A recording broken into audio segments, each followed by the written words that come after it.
The Xbox Showcase in 2024 will be a very different showcase than all of those before it, and that is what I argue in my latest video. Now, this is the live stream discussion after. And in that video, I talk about a lot because I've covered the Xbox Showcase since about 2015 in the live environment, and I always thought they had the superior showcase. I always thought they did a better job than the PlayStation showcases. Even after Sony exited E3, I didn't really care that much. I always found PlayStation showcases to be overindulgent and drawn out. There was the year where they had like an intermission and we all had to like wait for them to switch from one studio to the next. Xbox maintained a presence, though, and they did their own showcase. They would have like their own section at E3. When I was actually at E3 in 2019, they had this big arena place you could go into, and they would always have this theme of big announcements and world premieres and all of their, world exclusives and everything like that. And I was predicting that this year might be different.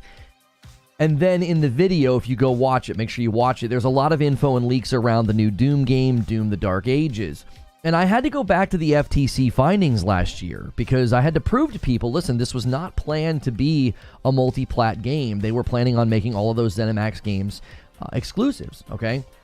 And I think that's going to make a big difference this year. It's going to be announced as a multi-plat game, which means this is a big change from Xbox. I also looked at the latest Call of Duty Black Ops 6 Game Pass announcement, and I said, listen, there's a lot of people speculating that Game Pass is going to have to change, price increase, tiers like that. So we may even see evidence of that at the showcase. I conclude that video with sort of my predictions about the Xbox Showcase. So be sure to check out that video if you're watching this live stream later. Would greatly appreciate that. So you can know what I think if you watch that video. And now it's time to hear what you think. So good morning, good afternoon, and good evening. Appreciate you guys so much being here. Nice strong start to the day. A bunch of you were over there on that upload. Make sure you're over here smashing the like button. There's almost 300 of you here already. Like there's a ton of you here, and I just started streaming 2 minutes ago. So I greatly appreciate you guys supporting the channel. We love this format, right? I get to do my upload, I get to do my monologue, and then you guys come over, and we already have people renewing their membership. So thank you so much.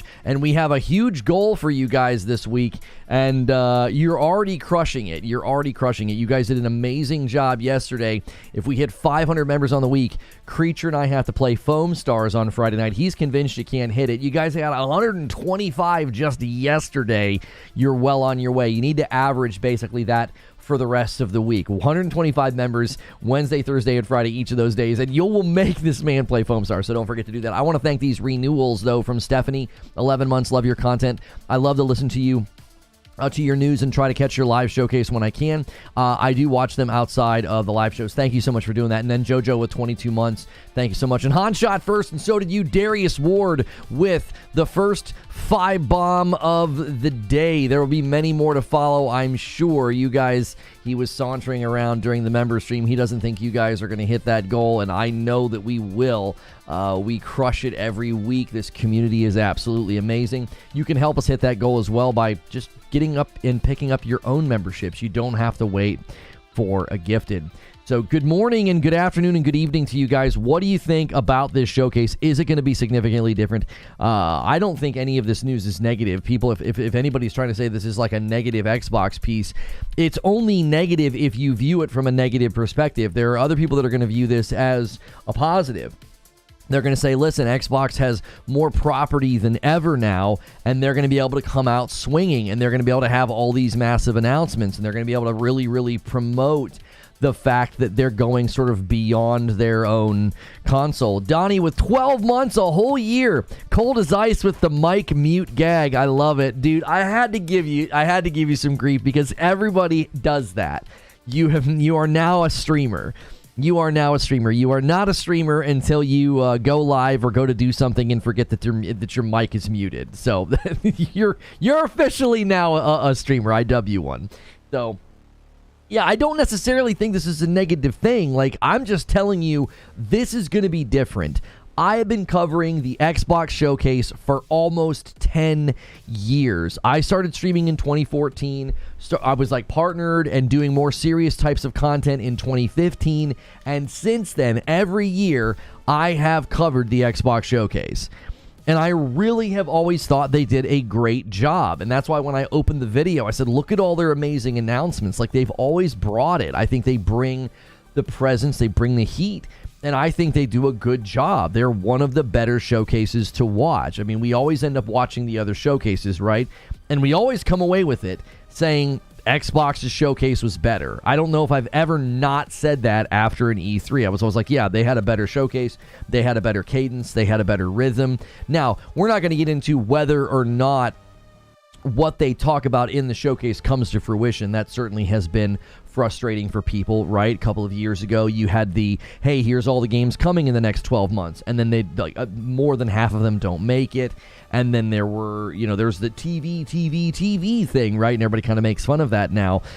But I think from a production standpoint, I've been on that side of the camera. I know what it's like to be at a main stage event and to be handling announcements and interviews and sort of a string of things that can go wrong. And I've always felt like they do a good job. So this year, I'm thinking, I actually think they're going to really rip the Band-Aid off and they're going to do a completely different showcase. They're not going to primarily focus on... Now, they may say Xbox exclusive, but they may not. Just this morning, I saw a discussion about this on Twitter. And I thought, well, that's relevant, okay? That's extremely relevant to the topic of today. And somebody was basically, it was basically people sort of getting upset or expressing their frustrations with sort of the direction that everything's going. And I got to get myself logged in here on Discord. I got to scan the QR code. There we go. And I screenshot this because I wanted you guys to see this. Let's see here. Jez Corden was interacting with somebody on Twitter. And I thought, okay, maybe this will give people a little bit of, maybe they'll feel a little bit better if they see this. Okay, and again, I don't know if he's claiming this based off of insider information or if Jez is just speculating this. I'll thank the super chat and the gifted in just a second. Actually, no, let me do it now. A $5 super chat from Michael says, I don't think this is negative at all. As an Xbox fan, I'm glad PlayStation fans get to play our games.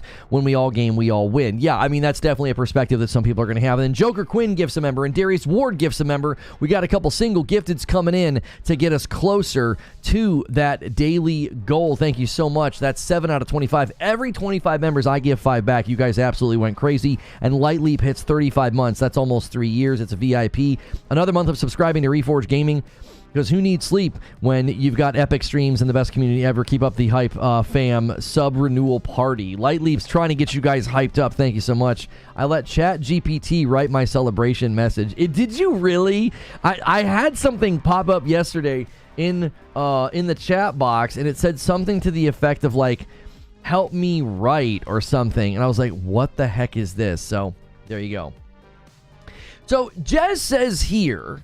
He says they're still doing exclusives, just they're no longer banning ports once a game has totally sold all it can on Xbox and PC.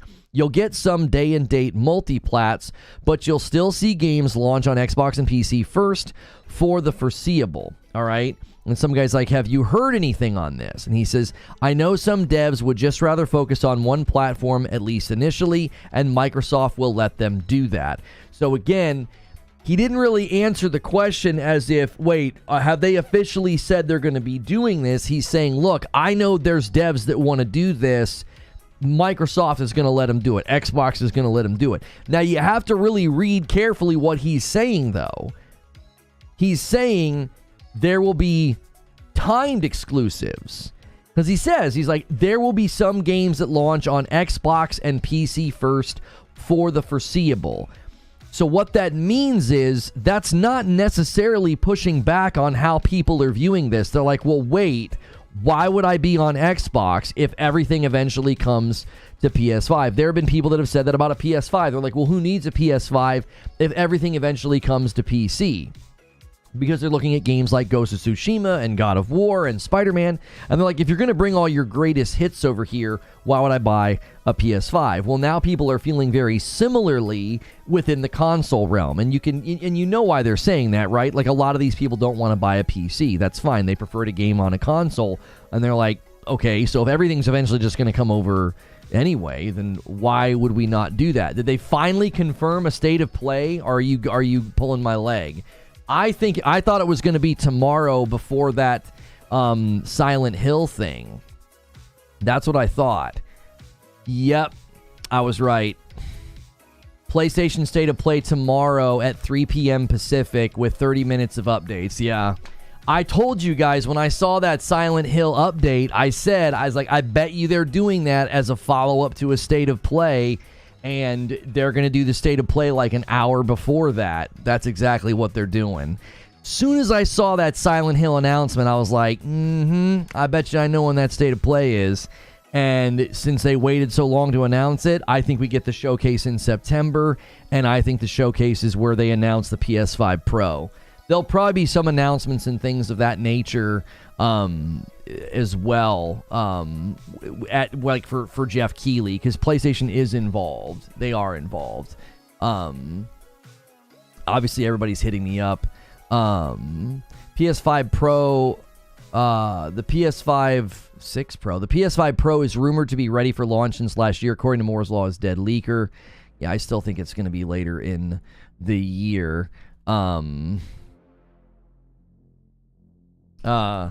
After I saw the Silent Hill event for the same day. Yo, J-Dog, I miss your gifted member. Sorry about that. Hang on one second. We got a gifted member from J-Dog taking the counts to 8 members on the day. Thank you so much. And then he says, make sure my gifted hits the total creature plays Foam Stars. Duck be darned. Everybody really wants creature to play Foam Stars. Detective C says, that last sentence in their announcement is important. PlayStation Studio titles arriving later this year. Oh, so PlayStation said that officially? That's what their official announcement states? All right, hang on a second.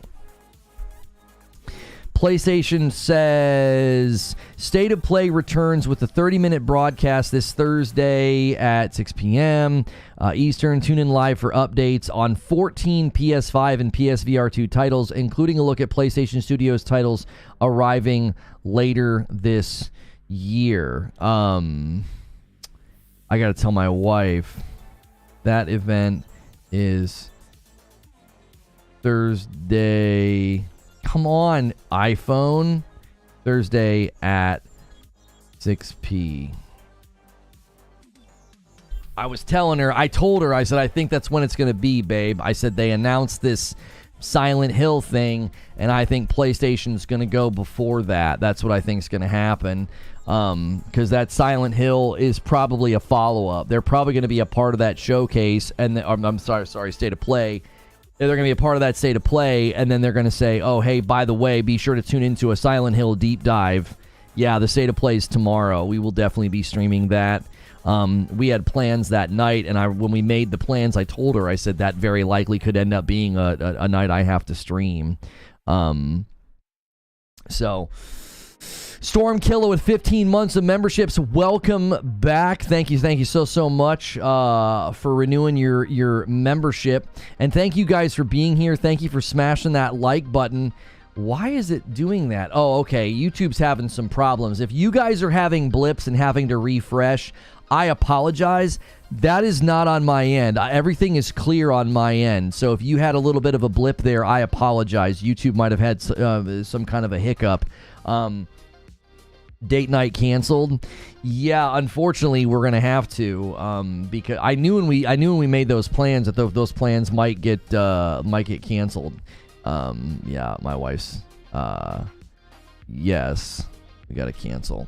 I'm just going to pat myself on the back for calling the event. I knew it would just be a State of Play with some small exclusives and an update. Big stuff's coming towards the end of the year. Well, I thought they were going to follow. I actually had it backwards, Scott. I said, I think they're going to do a showcase and have all their big announcements. You know, they'll kind of kick off, Summer Game Fest. And I was like, and they'll do a State of Play in September for the PS5 Pro, right? Well, they flipped it. I think I'm still correct that they're going to do something in September, but that's when the showcase is going to land, and they're just doing a state of play right now. So I think I had the timing right. I still think I have the timing right. However, I think I flipped I had the showcase and the state of play backwards. I think that's an easy thing to get wrong because PlayStation's been really inconsistent. They've been all over, right? Xbox says GG to all who guessed it right. Don't miss the Xbox Game Showcase followed by Call of Duty Black Ops 6 Direct on Sunday, June 9th. So they tweet, oh, that's 6 days ago. For tomorrow, yep. Where's the Xbox Showcase going to be located? I actually don't know where they do it.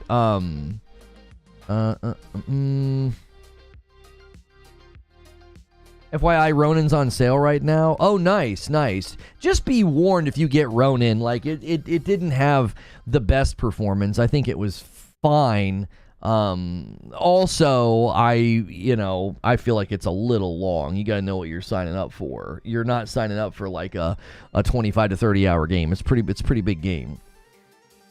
I just think they're going to blow it out of the water with the pro announcements. I think your timing is right. Yeah, I think they're saving it. I don't think it'll be at this state of play. Like, I also think that they know people are anticipating the PS5 Pro, and it is more than likely a really, really clear signal to people that the Pro won't be announced this week. It's like they're doing a state of play. Like that, you know what I'm saying? Like, there's people anticipating the PS5 Pro, and if you're doing a showcase, everybody's going to expect it to be there. They're like, well, it's your big annual showcase. Aren't you going to announce new hardware? Like, not even the public. I wonder if investors think that way. Like, hey, you're doing your big annual showcase. You know, where are all those hardware announcements? So this sends a loud and clear message that there will not be any big hardware announcements. It'll just be a state of play. So, we got to bring it back. We will cover that. Make sure you hit subscribe and the bell button so you don't miss out. Guys, do me a favor. There's like 550 people here. Make sure you're smashing that like button. Let's set our sights on 200 likes. Thank you guys so much for already pressing the like button. Those of you that have already done it, you are the best. And let's bring it back to the Xbox Showcase, okay? I'm curious. I want to hear from you guys on this, okay? Are there games specifically that you think will be there? Are there just absolute, yes, it's going to be there? I think there are obvious choices like Avowed and Indiana Jones and Stalker 2 because they're all slated for this year. So it's like, yeah, those will assuredly make an appearance. We'll probably get more gameplay of each.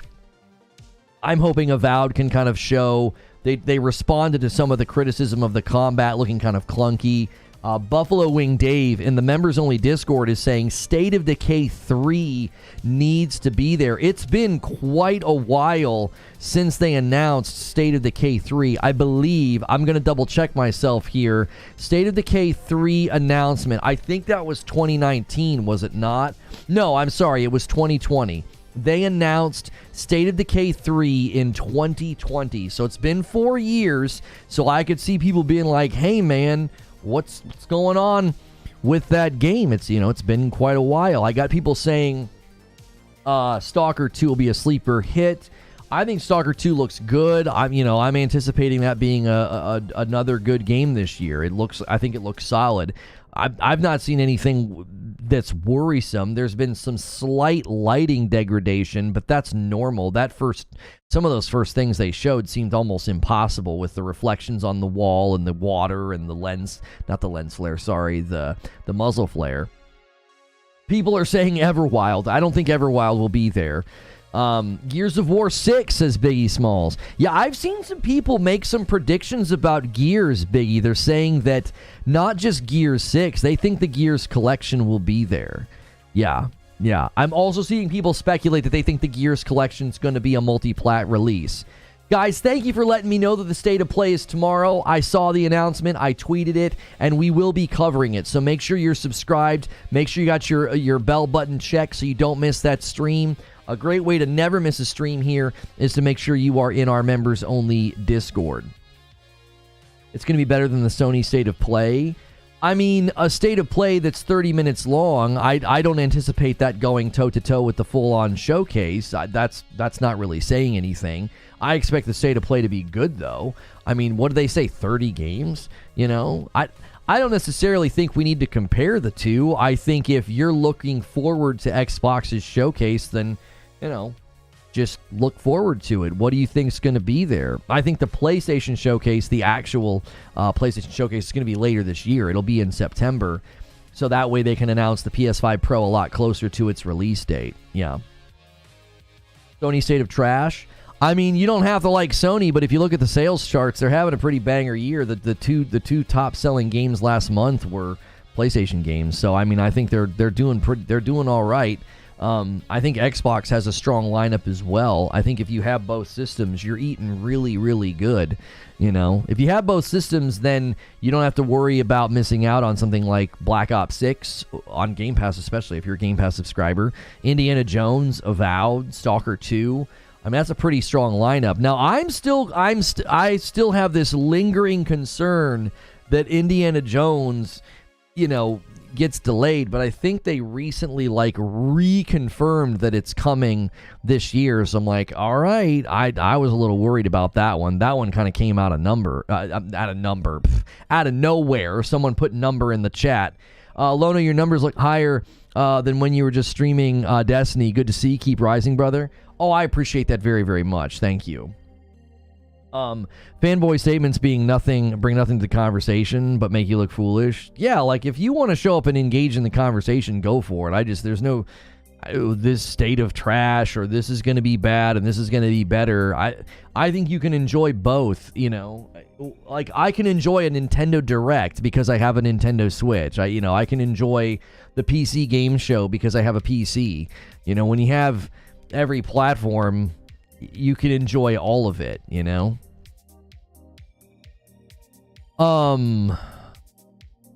They're doing better. Oh, you guys, don't engage.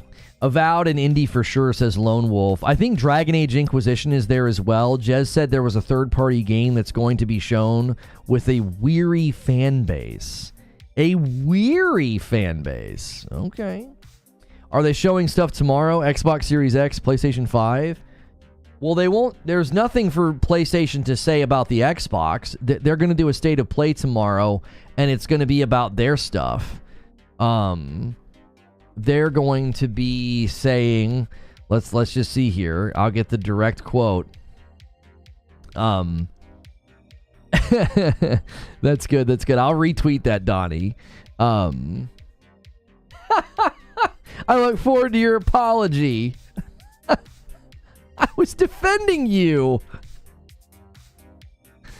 Grub?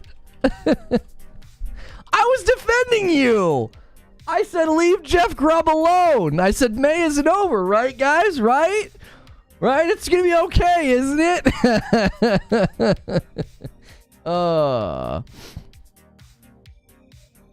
I think Jeff Grubb misunderstood my tweet. He replied to I said this was likely after I saw the Silent Hill event for the same day. He says, sure. I did.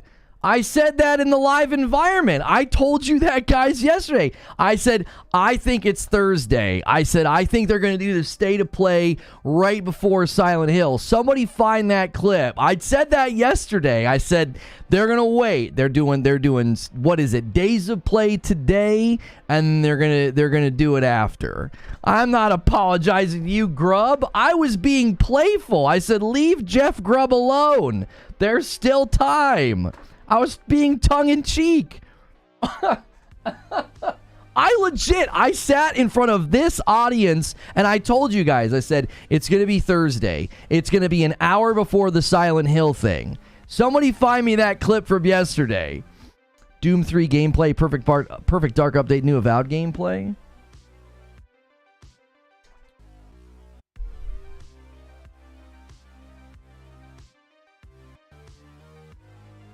I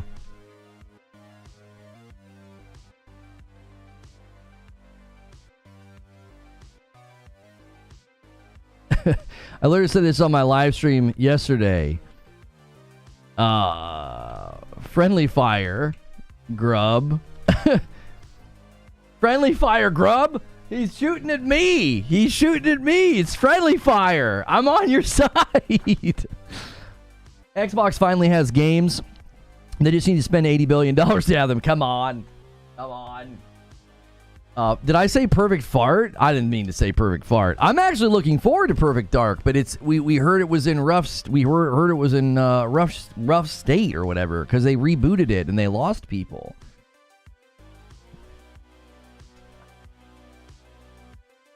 Sony needs to announce a date for their real showcase, give fans something to chew on. I mean, I could definitely see them saying, hey, we look forward to seeing you at our annual showcase in September. I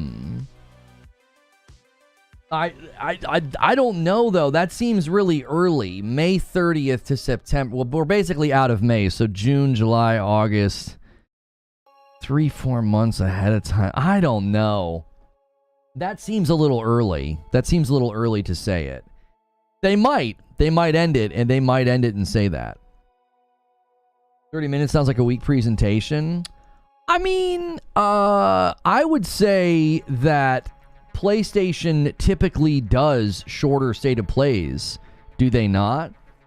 They're going to have 14 PS5 and PSVR 2 titles. That's basically a game every 2 minutes. I mean, I don't know. That's a pretty quick... That's pretty quick. That's a pretty quick rundown. You know? Yeah, is No Man's Sky doing something today? I saw Sean tweet an anchor. 3 months ahead of time before the summer, way too much ahead of time. Yeah, I would imagine they would just want whatever they announce tomorrow to just be, that's it. That's just the point. I don't see them doing that at all. Sony likes to be quiet so they can have more fluid marketing. Yeah, I tend to agree with what you're saying. I don't think they would necessarily say tomorrow when the PlayStation Showcase is. I mean, there certainly is the potential for them to say, you know, hey, we want to make sure everybody knows to tune into our annual showcase, and they give the date. I don't know. I'm 50-50 on it. I don't know if they would or not. At the end of the state of play, it will look forward to seeing you later this year with more info. Yeah, they might say something like that. We'll look forward to seeing you, later this year in our annual showcase, and we'll let you know the exact date soon or something. New No Man's Sky update expo. Sean, the community forgave you 20 DLCs ago. Hilly is talking in the Discord. And he says, I hope Still Wakes the Deep gets a mention at the showcase. Small indie team, and it hits Game Pass on the 18th. Look forward to Avowed and UE 5.3 according to Jez. Looking forward to Ara History Untold. Yeah, I mean, the Avowed, who was it, the director or somebody basically acknowledged that the combat, needed some work. So I hope they've been able to figure that out. The more I watch the combat, the more I was like, yeah, it does look kind of clunky. I'm also still curious if they're going to let you play Avowed third person. It seems like a game I would enjoy more in the third person. No Man's Sky Adrift is the latest update. Abandoned Universe. Really? Adrift Expedition, Hidden Lore, Scuttler Pet, Iron Vulture Starship, Frigate of the Damned, New Ship Customizations, Ruined Starships, Lurking Infestations, more will follow. Yep. I wonder if they're getting ready to tie the two together with what's it called? Light No Fire. A $10 super chat tip from Alex. Just finished the video and got here. I tried to be Xbox loyal, but I bought a PlayStation Portal last week for traveling for work. Feels like Xbox has nothing exclusive anymore. I think they're still going to do timed exclusivity for a while. Like, if you remember when the CFO said first, better, or best, I don't think they've completely abandoned that idea. Like, you have to go back to the principle that we always talk about, and that I always talk about, and that I defend, which I actually have no problem with them doing this if they actually build the games for the Series X.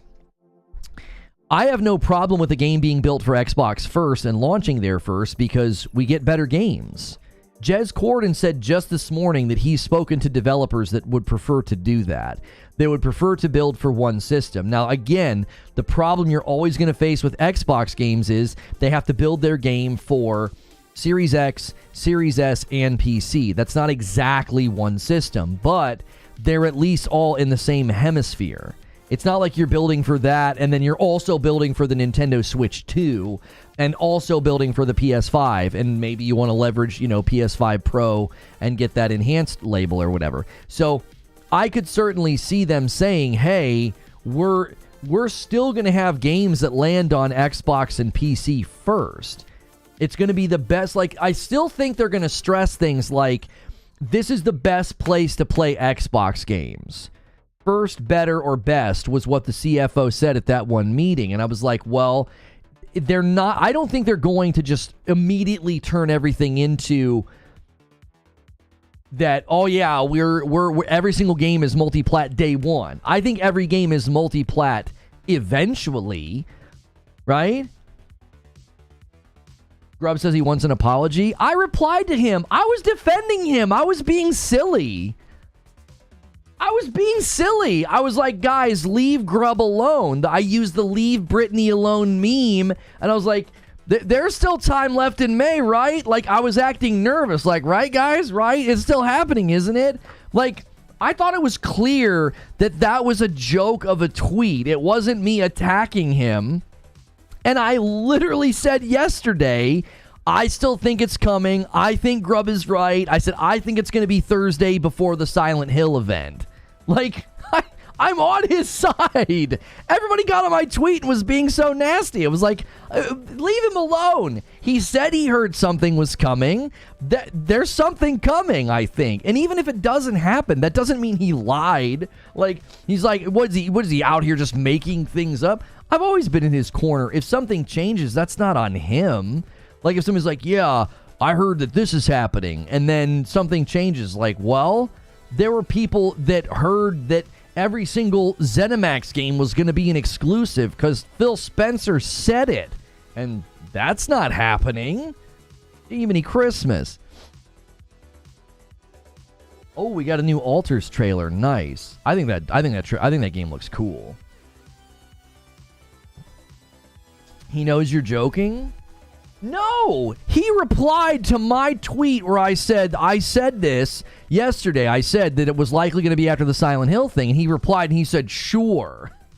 He's like, sure. It was like, I said that. Everybody's saying, get him, Jeff. We're not worthy. Whatever, Grub.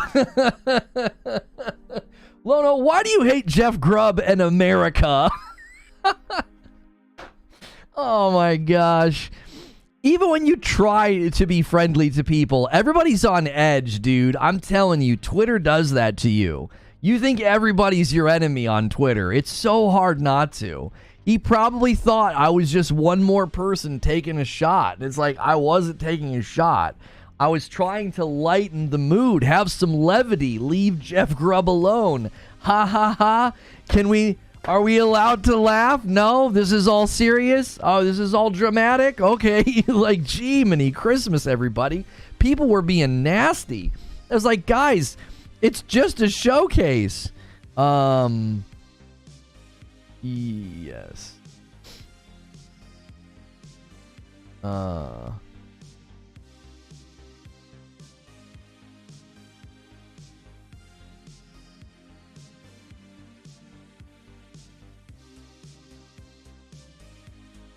Sorry.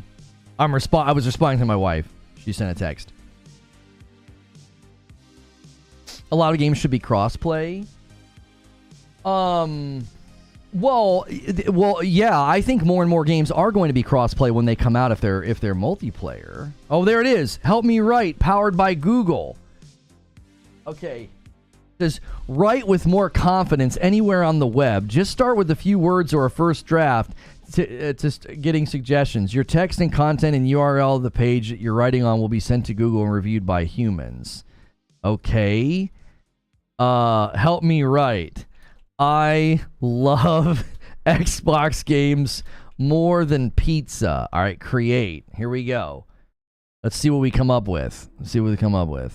I love Xbox games more than I love pizza. I'm a huge fan of all things Xbox. Now, I can change the length. I can change the tone. Let's make it more formal. Let's make this more formal.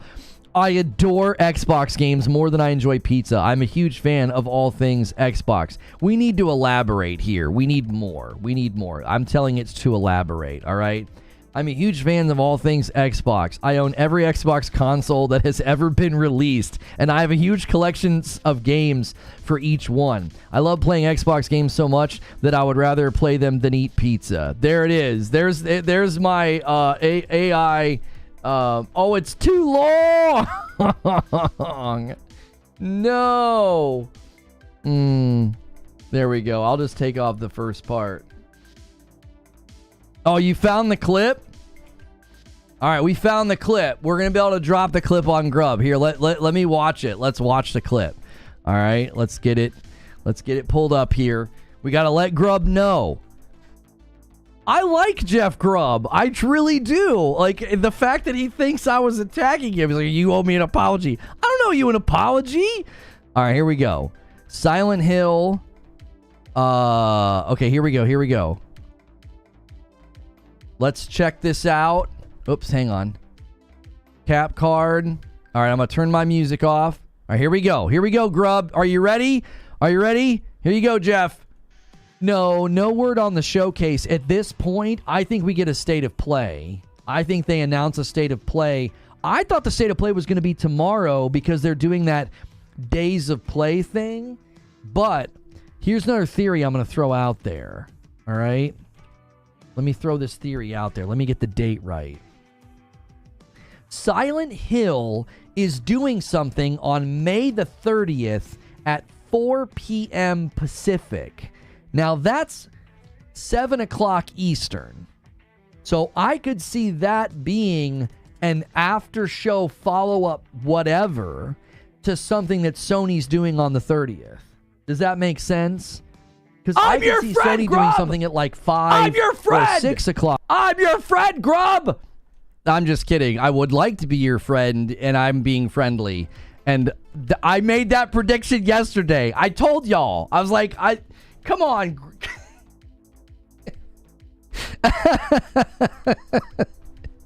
Let's just have some levity. Let's just laugh. You know? Let's just all have a good time.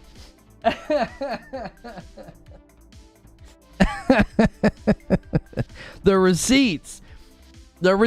I said it. I was like, that Silent Hill event, it's kind of late in the day. That kind of feels like hey, check out our deep dive later kind of a thing. Like Silent Hill is going to be at the state of play, and then they'll drop that later.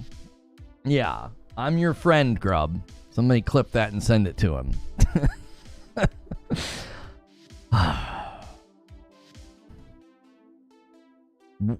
What's happening? We just switched ingest servers. That's going to be a big blip.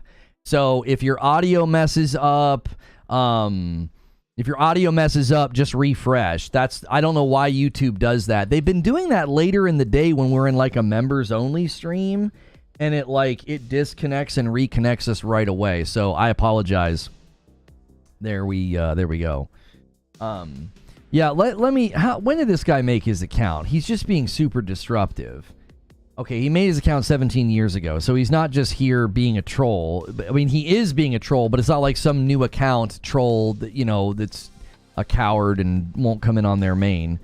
Look at this fanboy. People was not arguing over them system. Come on now. Clipped and shipped. You guys, clip it and ship it. Button and zip it, Let Grub know. Did we get blipped? Yeah. See you in 5 years. That's good. That's good. That's good reference. You're 35? Well, I mean, just contribute to the conversation, DJ. Like, listen to your contributions to chat. Like, let me just read through. Oh, fricking the dadgum chat won't let me see your chat history. All right. Oh, gosh. Okay, here we go. Channel activity. All right, everything you've said today, I'm getting a black screen. This feature is such a nice feature, but it's not working right now. Ordinarily, I could see everything that you've said, and it's not letting me. So I might just have to do some scrolling here. Listen, just contribute to the conversation, all right? Shelly says, it's 30 plus. That's plus is pretty special. Also keep in mind, 1 hour before Silent Hill, not 30 minutes. I'm contributing or trying to. Well, right. Well, what are you saying, Shelly? You think it's going to be like they wouldn't say over 30 minutes and have it be like 47 minutes. They would say it would be over. They would say longer than 45 or something like that. It's probably going to be like a 32-minute, showcase. I'm sorry, state of play. It's not going to be super long. I think they're going to, it's just going to be a string of games. It's going to be 14 games. It's going to be one right after another. They said 14 PlayStation 5 and PSVR 2 games. That's a game every 2 minutes if it's roughly 30 minutes. Darius Ward gifts a member and takes us to 9 members on the day. Yo, Creature was strutting around. He doesn't think that you guys can average 125 members a day. You got to do that today, Thursday, and Friday to make him play Foam Stars. You got to make him. Let's get it. Make sure you're smashing the like button as well. Make sure you guys are smashing that like button as well. 23 years in climbing. What is Twitter doing? I can't do anything. It just keeps going, show more replies, show more replies. Twitter is so broken. It's so broken.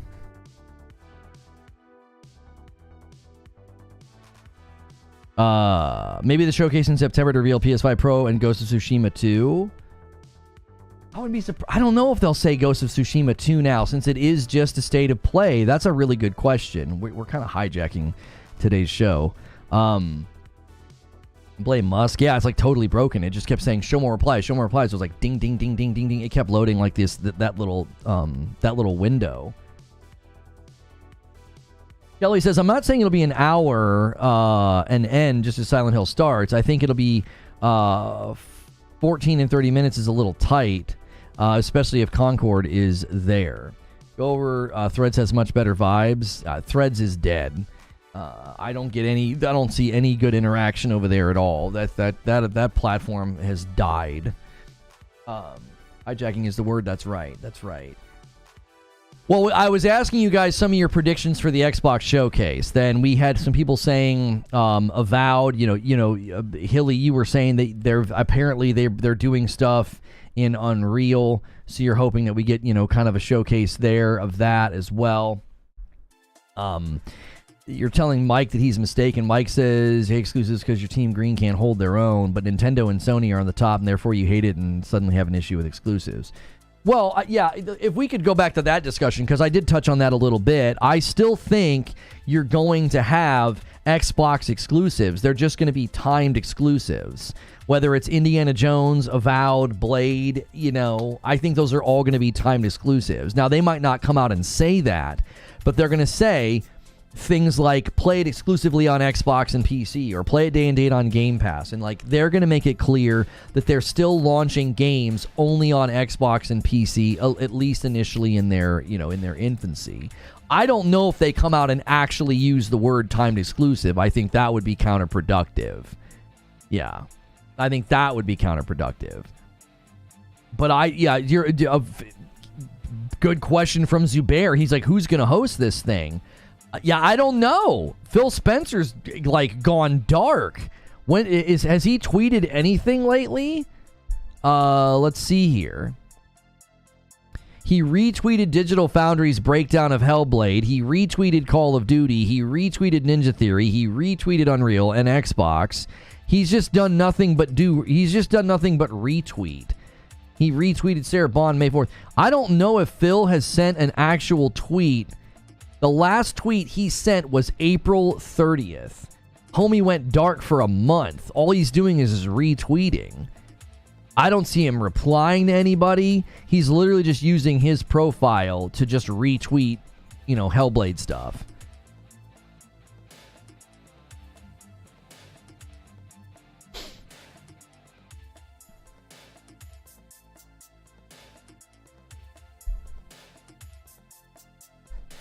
Phil's going to come out in full Black Ops 6 gear. Yeah, I don't know. I mean, Phil Spencer could, maybe he just stays in the background and they just let Sarah Bonds take over the public image of the business. I don't know. It does seem really strange that he went dead quiet for literally, he's one more day and it'll be an entire month of nothing. He hasn't said anything. Satya put him in a timeout. Yeah, so I don't know if Phil's going to be involved in the showcase. I like Phil. I think he has good presence at these events. I think he does a good job. I've been critical of some of his stuff, but member count? Well, right now, if you guys want to hit the goal for the week, you need 125 a day, and you'll hit the 500. You'll hit the 500 no problem. So you guys did 125 yesterday. You just need to do that every day. You need the big boys to come in, or you guys need to go on like a 5-bomb train. Like 20-something people dropping 5 bombs will get us there. You just got to get everybody to get on board, and then you'll make Creature and I have to play Foam Stars on Friday night, and he just doesn't. He hates the idea. Joel says Gear 6, Fable, Perfect Dark, unknown titles, and during the COD reveal, the beta drops that day. Oh, you think they're going to drop a Call of Duty Black Ops 6 beta for Game Pass subscribers? I don't think Perfect Dark's going to be there, Joel. I don't think. I think Perfect Dark's going to stay in the dark. I don't. We were hearing that it's in a rough spot. By the end of this gen, exclusives will be preceded by at least 5 words describing how they're not exclusives at all. I think I misspoke and I said Inquisition earlier. What were you trying to say? Acquisition?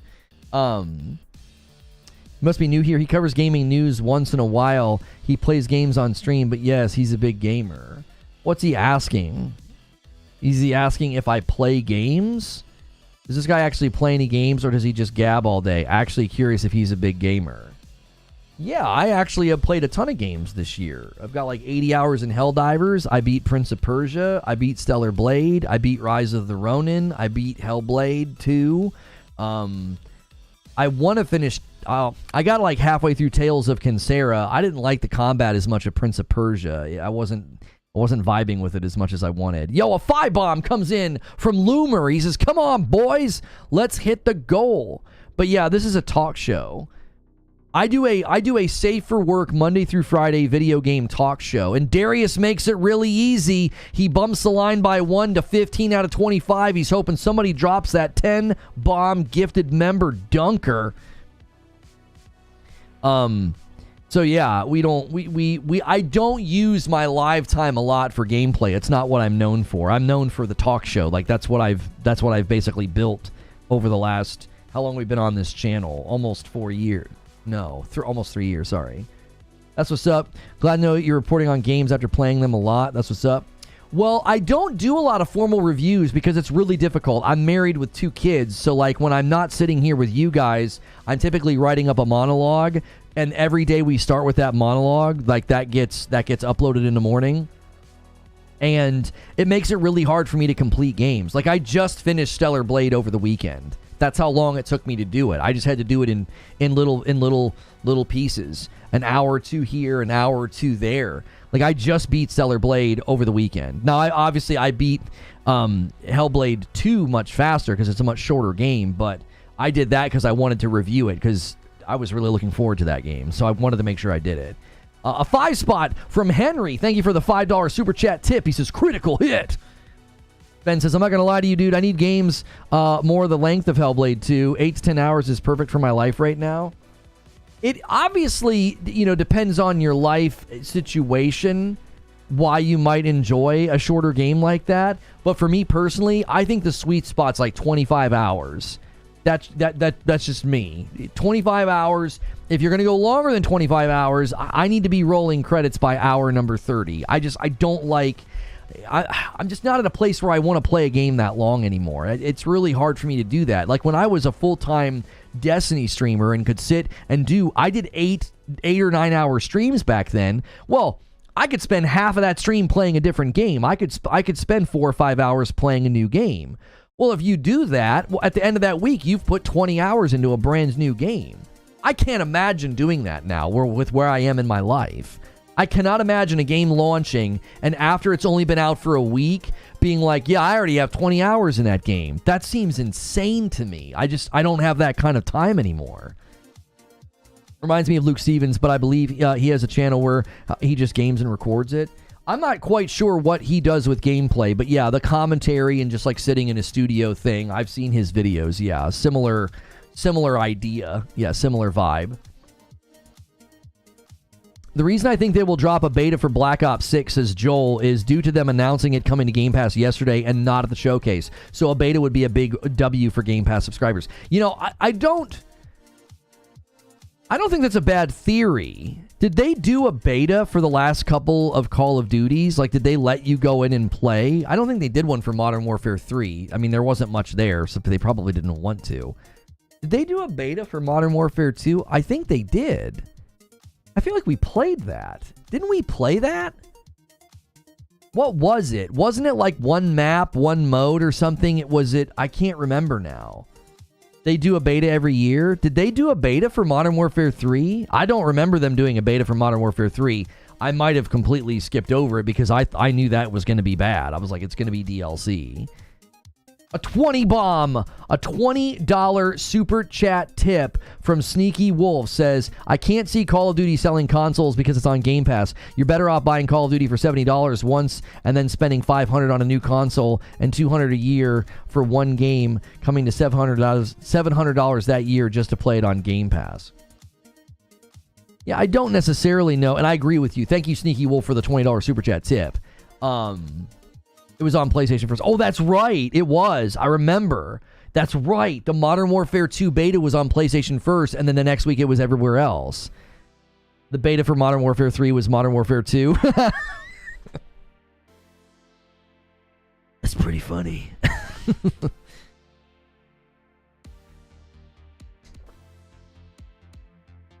Last thing from Jeff Grubb was that Perfect Dark was coming along well, and the rough comment was old. Oh, has that since been updated? I just remember seeing that it was in a rough state. I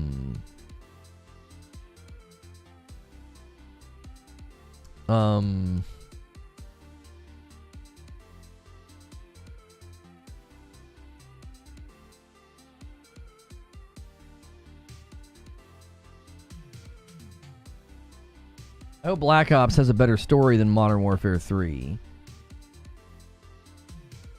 I have games I put in sections. My main games are 40 to 100 hours. Middle is 20 to 40. Small is 5 to 15. I play them depending on how long I have said time. So do you just bounce around? I really struggle to do that. I really like to finish a game before moving on to another. You know?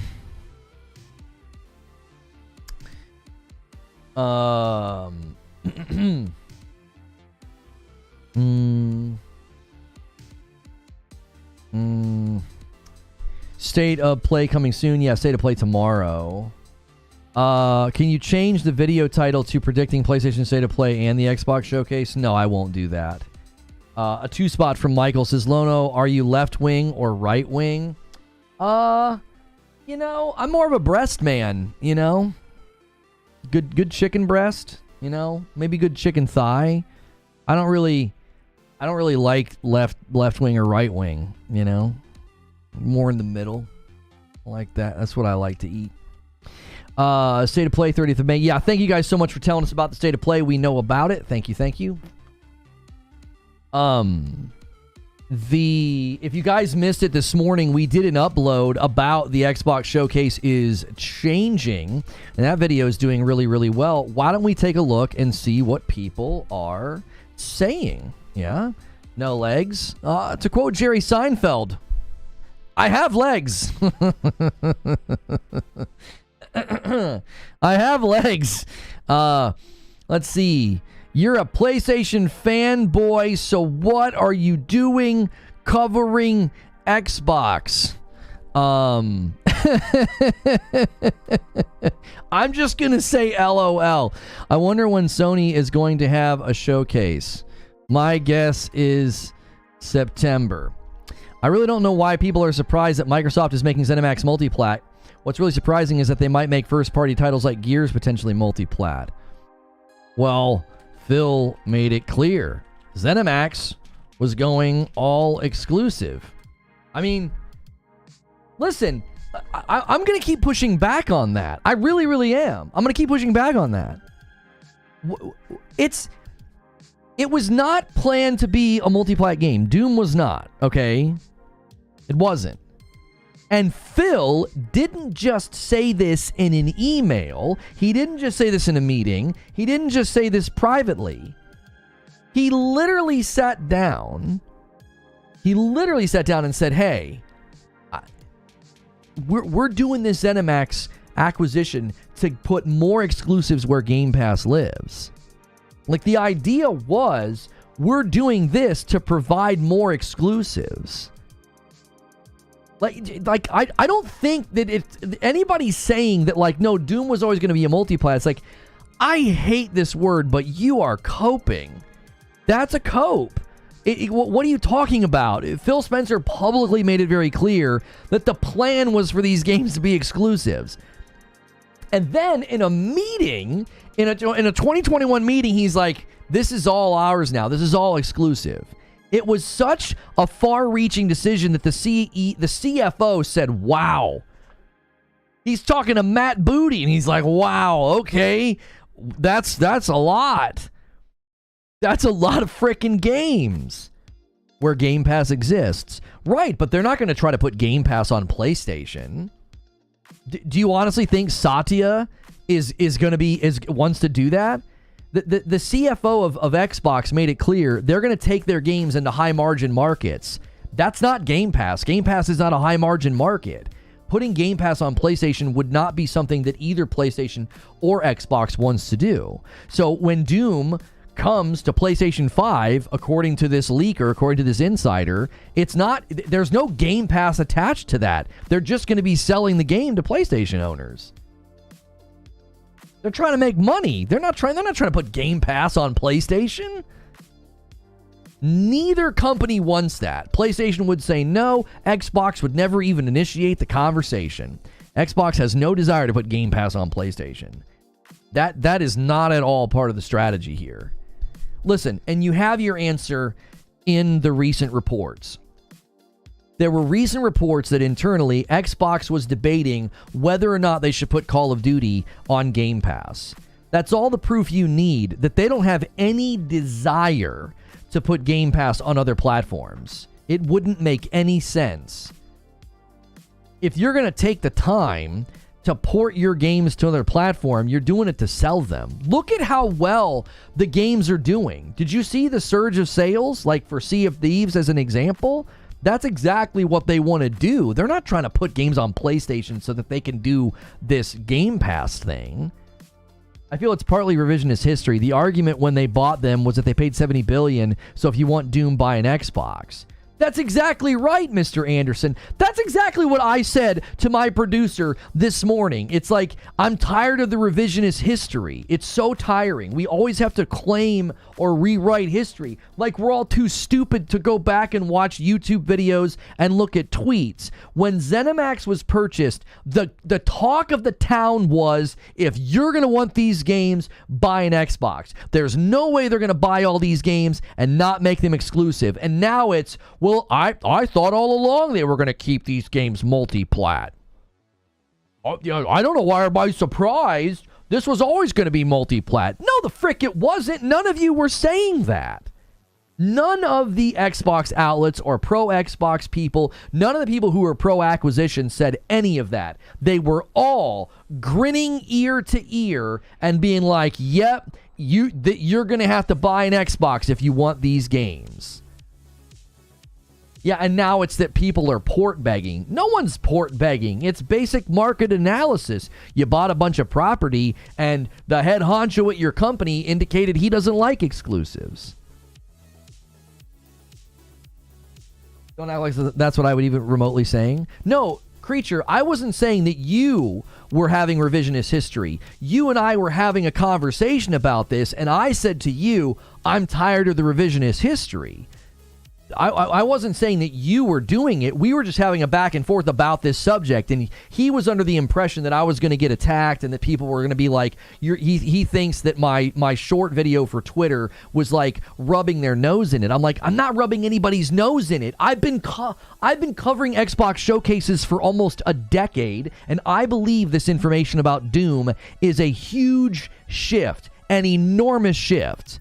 This will be a completely different Xbox showcase. It will feel different. The vibe will be different. They'll be using first-party property to announce, hey, you guys over there on PlayStation are getting this game. That's not a thing.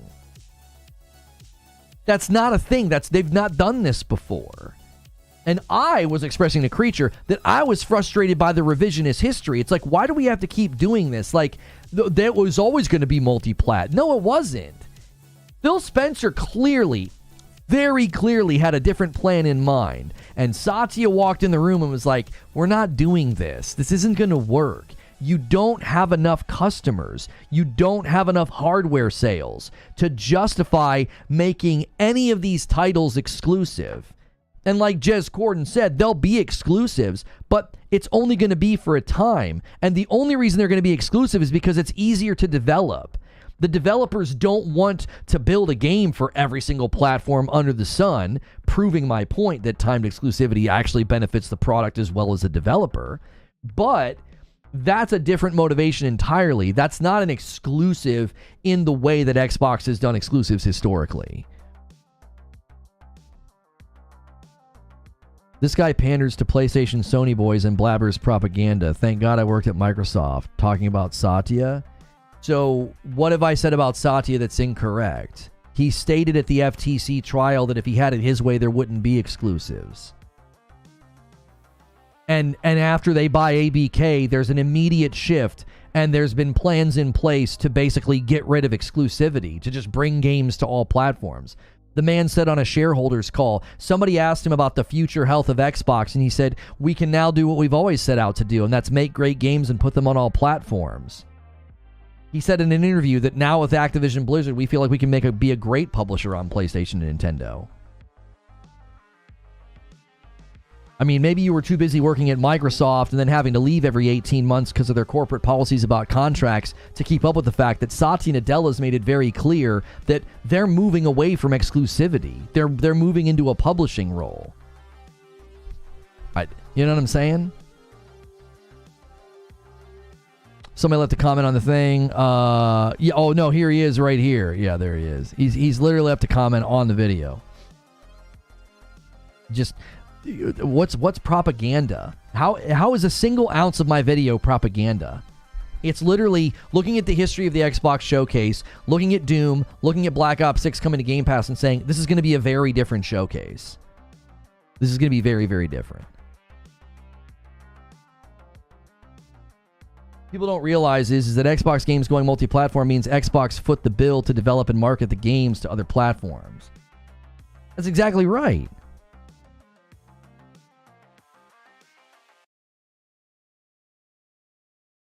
I think you're right. In order to meet expectations and release dates, you release it on one platform first, and you focus on releasing it to others in a more relaxed time frame later. Well, and the benefit of doing it that way is you've already done the investment into the title. Why not port it to the other platforms? Because it costs less to do that. Now, the reason you're not going to see Nintendo and PlayStation do that is because it's way too interwoven into their identity of the platform. Like, exclusives are how they build their platform. It's how they sell their hardware. It's quite literally a business principle.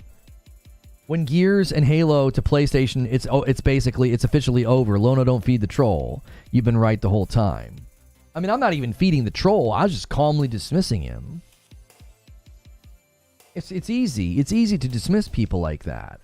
Like, anymore, when people want to come at me and say, you're just a Sony pony, it's like, well, you're only saying that because you're a diehard Xbox fan, so your opinion's just as irrelevant. You just argued that you shouldn't be listened to.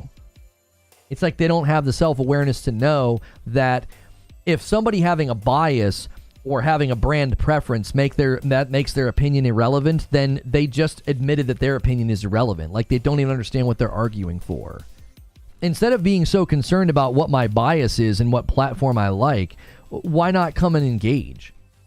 Why not come have a conversation like an adult instead of just name calling? Like, if it's so upsetting for you to see information about Xbox that you find unpleasant, maybe you shouldn't be on the internet. You don't seem equipped for this environment. You just don't. Like, you should be able to see these things and handle it. Like, whether it's bad information about a game, or a game doesn't do well, or a game doesn't sell well, or it doesn't perform well. Like when Jedi Survivor was one of my most anticipated games, and it launched and it was a piece of trash performance-wise. You know what I'm saying? I called it what it was and I moved on. Like, that's just going to be something that happens in the gaming industry. Things are going to change. Things are going to move. You're not going to like what a company does. At least, like, personally, I think that's where a lot of the angst and a lot of the frustration comes from, is they won't just let themselves say what they really think. They have to hold the line. So it's like, that's why there's this air of frustration and anger, and it's why they lash out. It makes perfectly good sense why some people are just like, dude, I'm done defending this brand, and I'm done pulling my punches, and then they get attacked. Well, because the people wish they could do that, but they just can't. They're unwilling to. It's not even about comparisons. Lono's making accurate statements about Xbox. Yeah, none of this is even about propaganda. It's like, this is all verifiable. You can look at the articles. I pull them up in the video. My producer, he insists, if we are going to quote somebody, find the article and we're putting it on the screen. Because if not, people are going to claim you're lying. People are going to claim you're lying. And it's like, and what do we have? A video where I go to the sources, the quotes, the emails, the interviews. Every single thing in there is sourced, and it doesn't matter. They'll just be like, well, it's propaganda. Oh, okay. Okay. Now it's propaganda. Is that the word we're going to start to use now? That, like, well, if you try to pull up what Phil Spencer said in the past, or an email, or an FTC trial discovery, we're going to call it propaganda. Okay, that's your new narrative armor now? So we can just ignore the history? You can just do revisionist history all the way down? Give me a freaking break. That's why they're upset with Tim Dog? Yeah, because he just was like, enough is enough. I'm not doing this anymore. I'm not doing this anymore. Twitter is so broken. I can't even see all my notifications. I can't see them.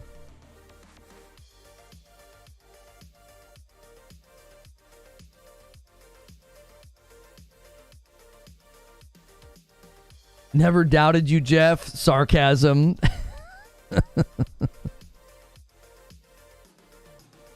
This guy says, all these people attacking you and you go after the dude that was defending you. What a tool.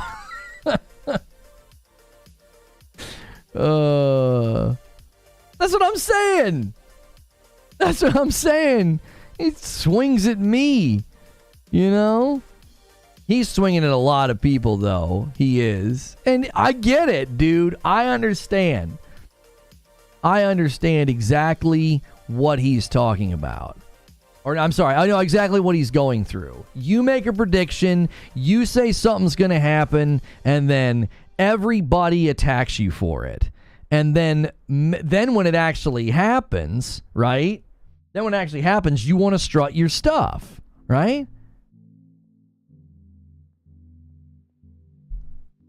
Nobody gives a frog's a fat butt who Tim Dog is, let's be real. Well, I mean, if you're engaging in gamer discussions on Twitter, then you care and you're interested and you're listening to what he says. You know what I mean? How much hate mail or messages do you get in a day? Well, I don't get hate mail or hate messages, but all the stuff that people say about me on Twitter, I don't even really see it. For the most part, I just post and then walk away and don't pay attention. I engaged with somebody the other day, a couple of people, and like I basically told people that they were wrong about me. I was like, you're wrong about me.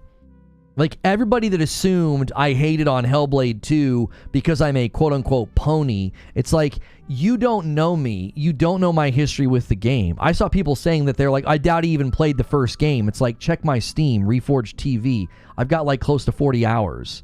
Like, you don't know me.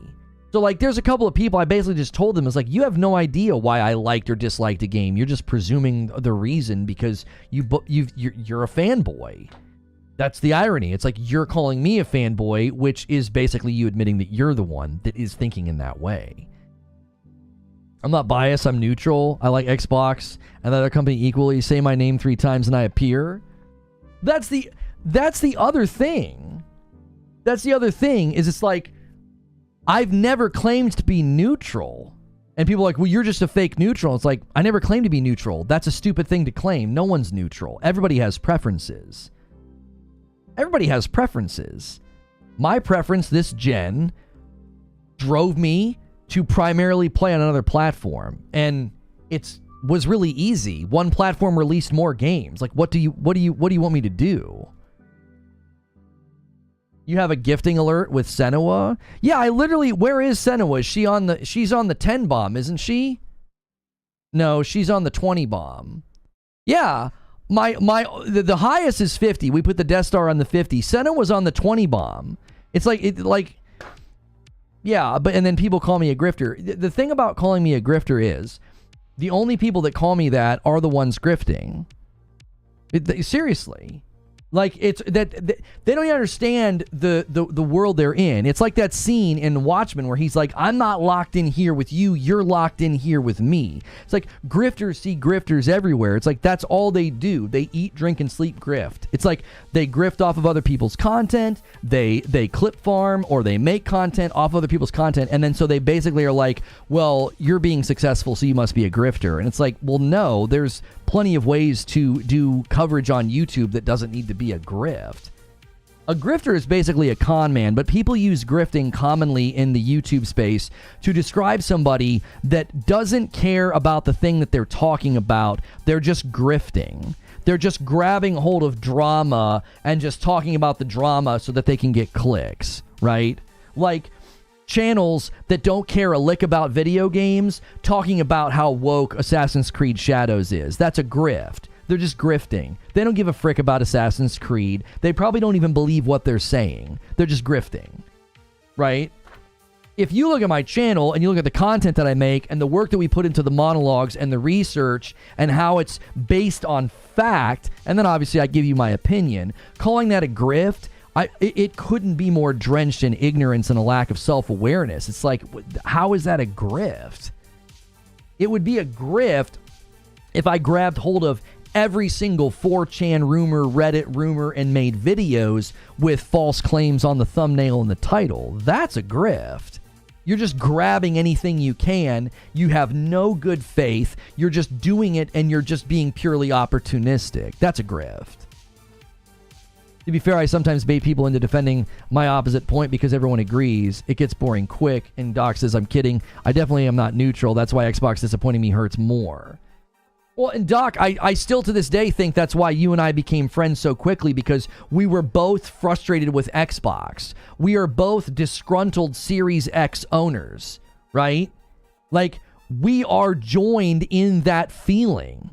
It's like me being frustrated with Xbox and being critical of their decisions the last couple of years isn't a grift. It's genuine. I really mean it. I really think it. It would be a grift if it was just like, well, I love Sony and I'm just going to use my platform to opportunistically wail on Xbox. It's like, no.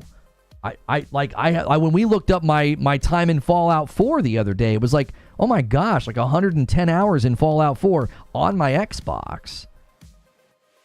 Like, that's the point, is that grifters see grifting everywhere. They only know how to grift. They have to crutch on the content of others and the opinion of others. Small minds talk about people, and that's all they do. So when they see somebody being successful at YouTube, the assumption is, well, they're just a grifter. Because that's, in their mind, that's how you're successful in this environment. So there can't be any other reason for a person's success. And a 5-bomb comes in from Stonespire, taking us to 20. Thank you so much. Stonespire sets it up for another 5-bomb dunker. A 2-spot from Stonespire says, working and lurking with an install today. Thank you so much, Stonespire.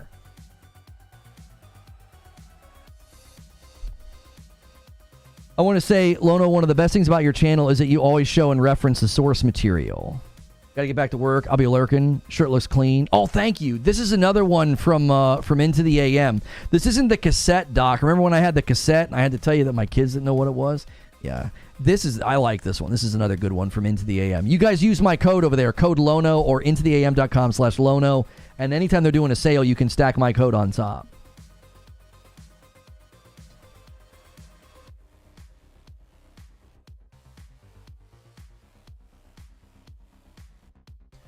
Do people not see how hard you go for your takes? Clearly a man with passion for this. Well, but that's just it, Ghost. You have to understand something, okay? They're not concerned with accuracy, integrity, or being charitable to another person. They're not. That doesn't concern them. They don't care if they falsely represent me, if they lie, if they falsely frame me. They don't care.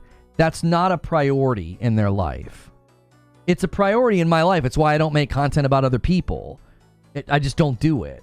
Now, I'll reference people. I'll quote people. I'll be like, here's a tweet from so-and-so. Here's what somebody said. Here's what somebody reported. But that's from a facts-based position of like, we just need to establish what has been said or what has been reported or leaked. So if that's not a priority, they don't care.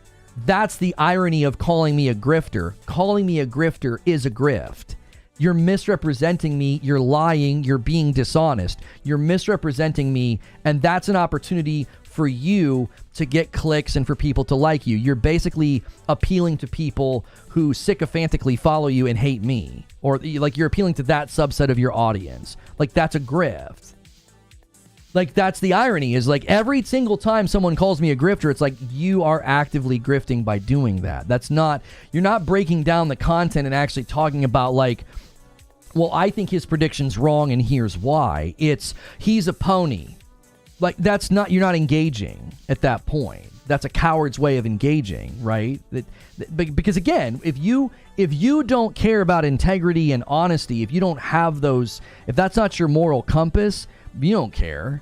You're just trying to get the clicks, bro. That's your God. That's who you serve. That's a terrible thing to serve. Because if that's all you care about, then, I mean, that'll take you anywhere at once. You're not in control of your life at that point. The clicks are controlling your life.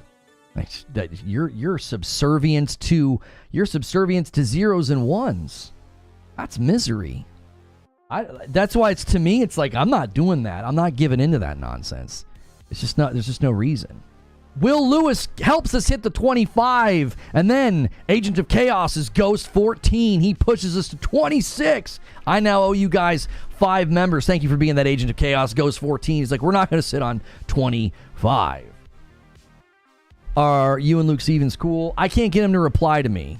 He reacted to my content once and he was really unkind and he insulted me. He insulted the people on my podcast. He insulted my content and it was really, really low class. And I reached out and was like, hey, I'd love to have a conversation. I used to recommend your content. I even referenced him a bunch the other day during my Hellblade content because I watched his stuff and I was like, he's saying all the same stuff I'm saying. Like everybody's saying a lot of what I was saying about the puzzles and stuff. And it's like, I like to be able to reference other people's content without being like, oh, that's a person who is, you know, misrepresented me, insulted me, or lied about me. It's like, come on, what the frick are we doing here? Like, let's be adults, you know?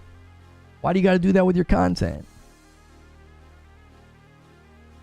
Thank you, V-Game Veteran, for gifting a member and taking us to 27. We're trying to get 120. The heck is going on? We're trying to get 125 members a day, and Discord just freaked the frick out. Did my computer act up just now? No. I don't know what that was. Let me open the door. Hang on. It's getting warm in here.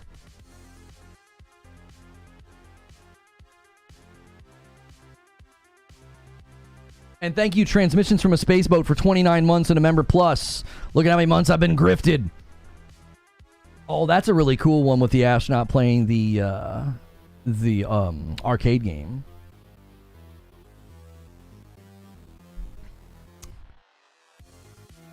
The point is that if you want to make content like that, that's fine. That's fine. You know. if you guys, the people that like to hang out here, like, we center around conversation, debate, discourse. Like, I'll go round and round with people. I did it with Doc the other day about Hellblade. I've done it. I've debated with Eugene. I've debated with my producer. Like, that's just what we do here, you know?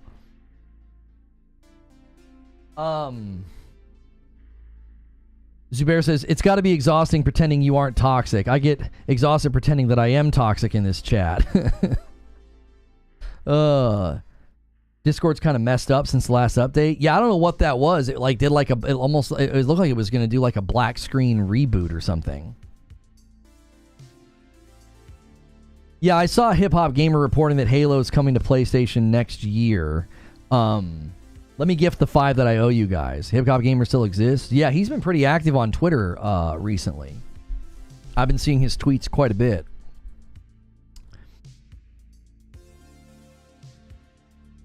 The debates with Eugene are pay-per-view worthy. Well, because he'll hold his ground, man. He'll hold his ground, and so will I. I think that makes for good television. Darth Ascension left a comment on the video. He says, if this is true, it's step 1 of Microsoft going third-party publisher. Agreed. I just want to see Phil's face after the closures of the studios. Dude has been silent for a month. Dude's been silent for a month, man. Somebody put me back in the fridge. What? Hyped to see what's in store for the future, says Zinthos. If only Sony could finally announce theirs now. The timing of this comment. The timing of this comment, dude. That's funny. Microsoft likes money, and this is the reason. Oh, that's a Starfield video. That's a different video. In all honesty, Doom has been multiplat for forever, and Phil did say case-by-case basis. You're reaching a lot. Phil said case-by-case to the EU regulator. Then, after the acquisition, he said all games would be exclusive. It is in the FTC trial. You are wrong. You are simply wrong. You've got the timeline wrong, dude. Phil Spencer said case-by-case basis to the European regulators. Then after the acquisition, he said all games would be exclusive. It's in the FTC trial. You're quite literally incorrect. Like, your history of the events, again, it sounds to me like that right there sounds to me like somebody that gets their information from someone who will not at all represent it accurately. Like, that's not what happened. They told the EU regulators case by case, and then the reason, this is so funny. This is so rich. They tell the EU regulators case by case basis. And then when it's clear that all ZeniMax games will be exclusive, do you guys remember those conversations? Do you remember them? I remember them. I remember people saying, hell yeah, they're all exclusive. Yeah, they're all exclusive. There are games now. Xbox can do whatever they want with ZeniMax. Do you also remember people saying, oh, case-by-case basis was about the old games, not the future games? Do you remember that? Do you guys remember these conversations? This is why the revisionist history is tiring. Because when we discovered that Xbox's plan with ZeniMax games was to make all games exclusive, we were told that that's totally fine. They're allowed to do that. It's their property now. Everybody tried to wiggle their way out of Phil saying case-by-case basis to the European regulators. Oh, but now we're going to cite that and say, well, of course Doom is going to be multiplat. Phil said case-by-case basis. Yeah, he did. And then after that, he didn't say that, which is why everybody got upset. It's why everybody was on guard. They were like, whoa, you can't trust these guys. They'll say case-by-case basis, and then they'll make everything exclusive. They'll say case-by-case basis, and then they'll kick the door in and say, all your games are exclusive from here on out.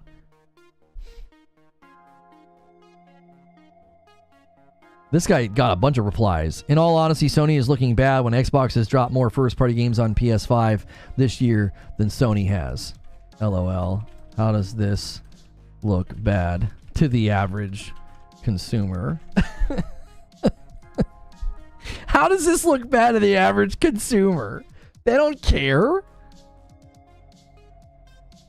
Eugene says, we had convos about them lying to the EU regulators as to why we can't trust them with the FTC. Yeah, exactly. I have a short about this. I said, to those who defend Starfield being an exclusive. Do you guys remember this? It always gets traction because people are like, cope pony, cope harder pony, and it's like, because this was basically my argument, because at the time we were constantly hearing this. I was like, to those who defend Starfield being exclusive, you're actually arguing that we should be fearful of what Microsoft will do after buying Activision Blizzard, because they said case by case basis, and then they made everything exclusive, so we can't trust them. And I remember that. Like, that short literally went out because that was the argument at the time. This is why I've always said my position hasn't changed. Their position on this, the people that, the people that got in the trenches and argued about this back then, their position hasn't remained the same. It's just moved and ebbed and flowed. It was like, oh, you can't hold them to case by case basis. Oh, yeah, it doesn't matter. No, they own all the property. They can do whatever they want with it now. When we discover that Phil Spencer says all ZeniMax property will be exclusive. Everybody hand waves and is like, no, that's totally fine. Because that's clearly not case-by-case basis when you say, yeah, everything's exclusive now. That's quite literally the opposite of case-by-case basis. And that's what so many people were upset by.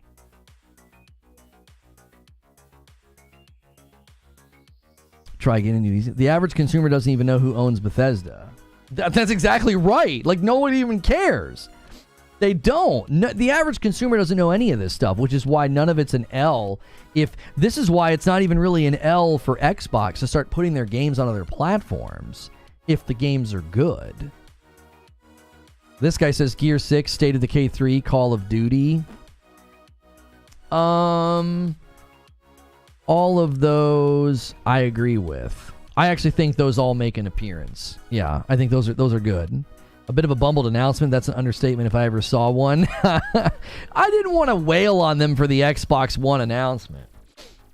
Mile High replied to my video. He says, I'm concerned about the impact of the industry if Xbox does not create a new console. Nintendo is huge but has a different focus.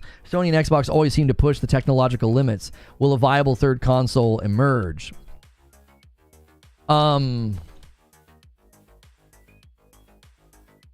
I mean, I still think Sony will push tech. Like, the idea that, like, if Xbox exits the hardware console race, right? If that's their route, okay? If that's the route that they take, I don't think that suddenly means that you get, less tech innovation from PlayStation. Like, PlayStation's going to be like, yep, it's time to throw in the towels, boys. Just throw in the towel. We don't need to push tech.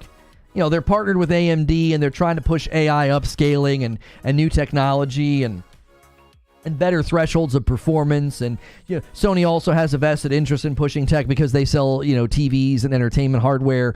But, they're just going to stop. Like, Hiroki Totoki is going to sit down with them and say, hey, we won the hardware race. It's time to stop trying. Based on what they've already said, new hardware is coming. Well, I think the concern he was expressing, Hilly, was it's not going to be a console. They're basically exiting the console race. They're exiting the console space. They're going to have a piece of hardware that's going to be more like a PC, maybe even a handheld. And his concern is, well, what's that going to do? What's that going to do to, PlayStation and pushing tech? And it's like, so why would Sony abandon tech advancements? That's quite literally what they do. They're a tech company. Like, that logic doesn't track. Like, there is not a company that says, well, we're in the lead now, or that company left, it's time to stop. Like, when Sega no longer made consoles, did that suddenly make the consoles in the market worse? Yeah. Sega left the console space, one less competitor. We're not going to get as much tech advancement now. That's not something that happened. You won't find evidence of that. Like if a tech sector becomes dominated by one player, that player doesn't take their foot off the gas. If anything, they press harder. They're the only major game company in the VR space. Yeah, that too. I mean, I don't sense that. I don't sense that ever becoming a reality. It doesn't make any sense. It doesn't make business sense. Nothing. Sony's going to make the PS6 whatever. Yeah, they're not going to stop making hardware. They're not going to stop pushing tech advancements. That's what they're in the business of doing. PlayStation is Sony's best moneymaker. Right, they make very good money in the gaming sector. That's just that's never going to be something that you would hear from an executive level decision of, well, we clearly won the hardware fight against Xbox. It's time for us to stop making, tech advancements and innovation. We can coast now. Like, what? Have you ever been around these people? Like, all that matters to them is endless growth. I would disagree with that take. Intel coasted for a decade. Nvidia is only pushing hard for AI, not in the gaming space they dominate. I would have to do more research to interact with what you're saying, Zubair. I don't know if there are other circumstances that would have led to Intel coasting. Did Intel coast because they won? Did Intel coast because of other reasons? Like, and in their coasting, did they coast because they were in direct relationship to them dominating another competitor or something like that? I would agree that isn't Sony's character to coast. Eugene says, I don't feel abused. What kind of comment is that? Wait, somebody said... Who said something about being abused? If anything, without competition, Sony will have more ability to take risks and develop newer, more different products.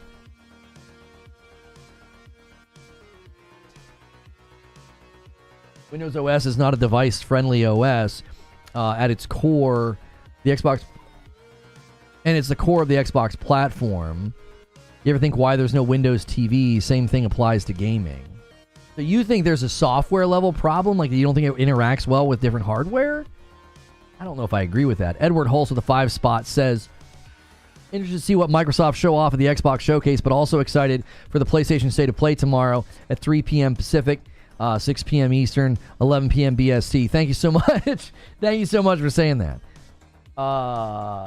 Darth Ascension said that. Okay, he said, I fear Sony will turn even worse than what we have seen.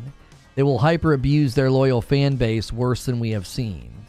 But in what ways? What do you mean? OG Omar says they coasted because they had market dominance and they literally just released the same chip with higher frequencies. However, Omar is pushing back and saying, why you think Nvidia is not advancing gaming-wise? I have to push back on why you think Nvidia is not advancing gaming-wise. Also, when they led the field, not just in share, but in tech. Like, what do people think is going to happen? Like, if Xbox comes out and the Xbox Showcase... Guys, take a second for me, by the way. We've had really, really great turnouts today. And where is my mouse? There we go. It's like... I got like 4 monitors, so I have a hard time finding it sometimes. We've had great turnout today. Really, really consistent. Thank you guys so much. So many people chatting. So many people contributing. Do me a second.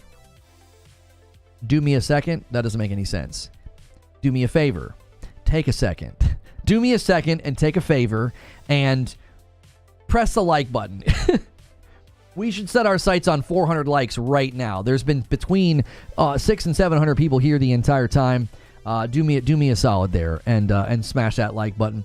If you want to give some members and help us with our goal, Creature was strutting around in members yesterday. He's like, they're not going to hit 125 members a day. That's what's going to be required for us to have to play Foam Stars on Friday night. So be sure to help with that if you can. If you can't gift a member, you can always become a member, and then that makes room for other gifted members. That's like gifting a member, and we appreciate you so much.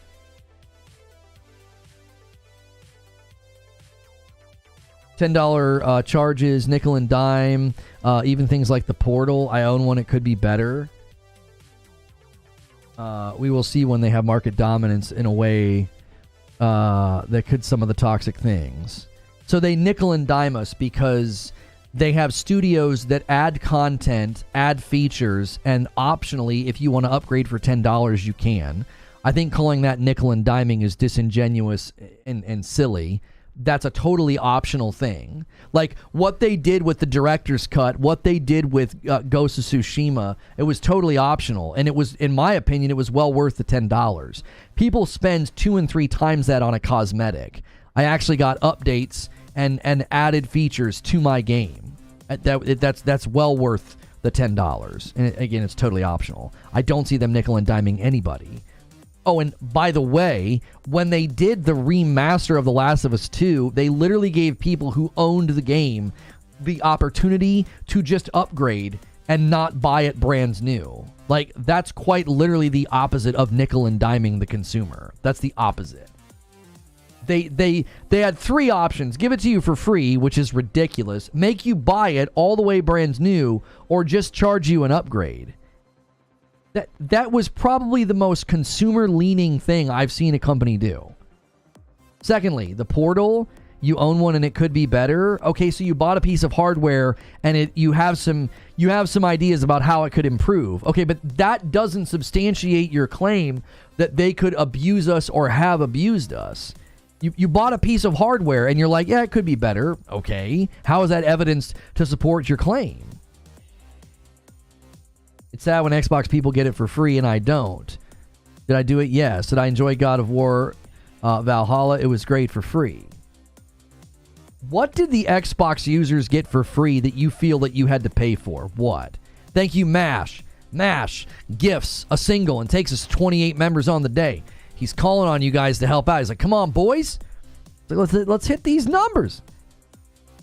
Like, what is Xbox getting for free that you're like, I had to pay for this on PlayStation? Oh, Mash is taking Stone Spire's job. I know what Mash is doing. He's going to take us to 30. He's bumping the line again to 29. Stone Spire's busy working today, but somebody's picking up his mantle. He's probably happy about that. The Portal is successful. There it is again. Mash bumping the line to 30. I have it on good authority that the Portal, and again, this is verifiable in the public. There was literally an interview with a guy on the Portal, and he said, yeah, we're going to start with remote play. And he was answering a question about cloud. The Portal's going to become a cloud. It's going to become a cloud device. And a 20 bomb from Mash. He sets up his own dunker. What a guy. This guy. Stone Spire's busy working today, doing an install. So Mash says, I'll set up my own dunkers. What a stud. What a stud. Game Pass games clearly. Well, like, if you're seeing I own Last of Us 2, I did not see an option to upgrade. What do you mean? It was literally an option. You didn't have to pay the full price. Here we go. Hang on. The Last of Us 2 remaster upgrade $10. Once you're on the hub page, you should see an option to upgrade The Last of Us Part 2 Remastered for $10. This is if you bought the PS4 digital version and you don't currently have it installed. You'll be able to find the game in your library. Once you're on the hub page, you get it for $10. Like, literally, they tweeted out this image, and this was largely celebrated. Players that have purchased this title... Michael, thank you so much for gifting a member and taking us. That's Agent of Chaos. Right here. You can upgrade for $10. I cannot imagine anybody criticizing that. I can't imagine criticizing that choice. Thank you so much for going Agent of Chaos, Michael. And I owe you guys 5 members for hitting the next milestone of 50. And now we're on our way to 75. Thank you so much. You have to be in-game? I mean, it sounds to me like that you go to the hub to do it, but either way. Digital version, was it a physical copy you owned? I think even with the physical copy, can't you do it?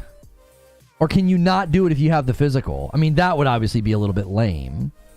No, it literally just says players that have purchased this title. And I mean, they literally are showing you the jewel case. I don't think that that's true. If you own physical, you can do the $10 upgrade. I think you probably have to put the disc in and maybe install it. I don't know. Maybe you have to put the disc in and then go to the hub, and that it needs to see that you own it. A one spot from Catwalk takes us to 52.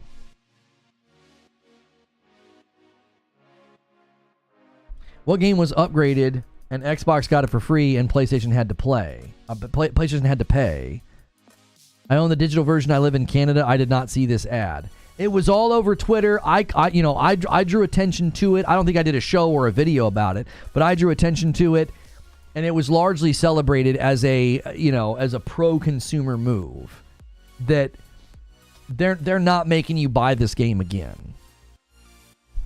This guy says, I have the disc of The Last of Us 2 and I was able to do the upgrade.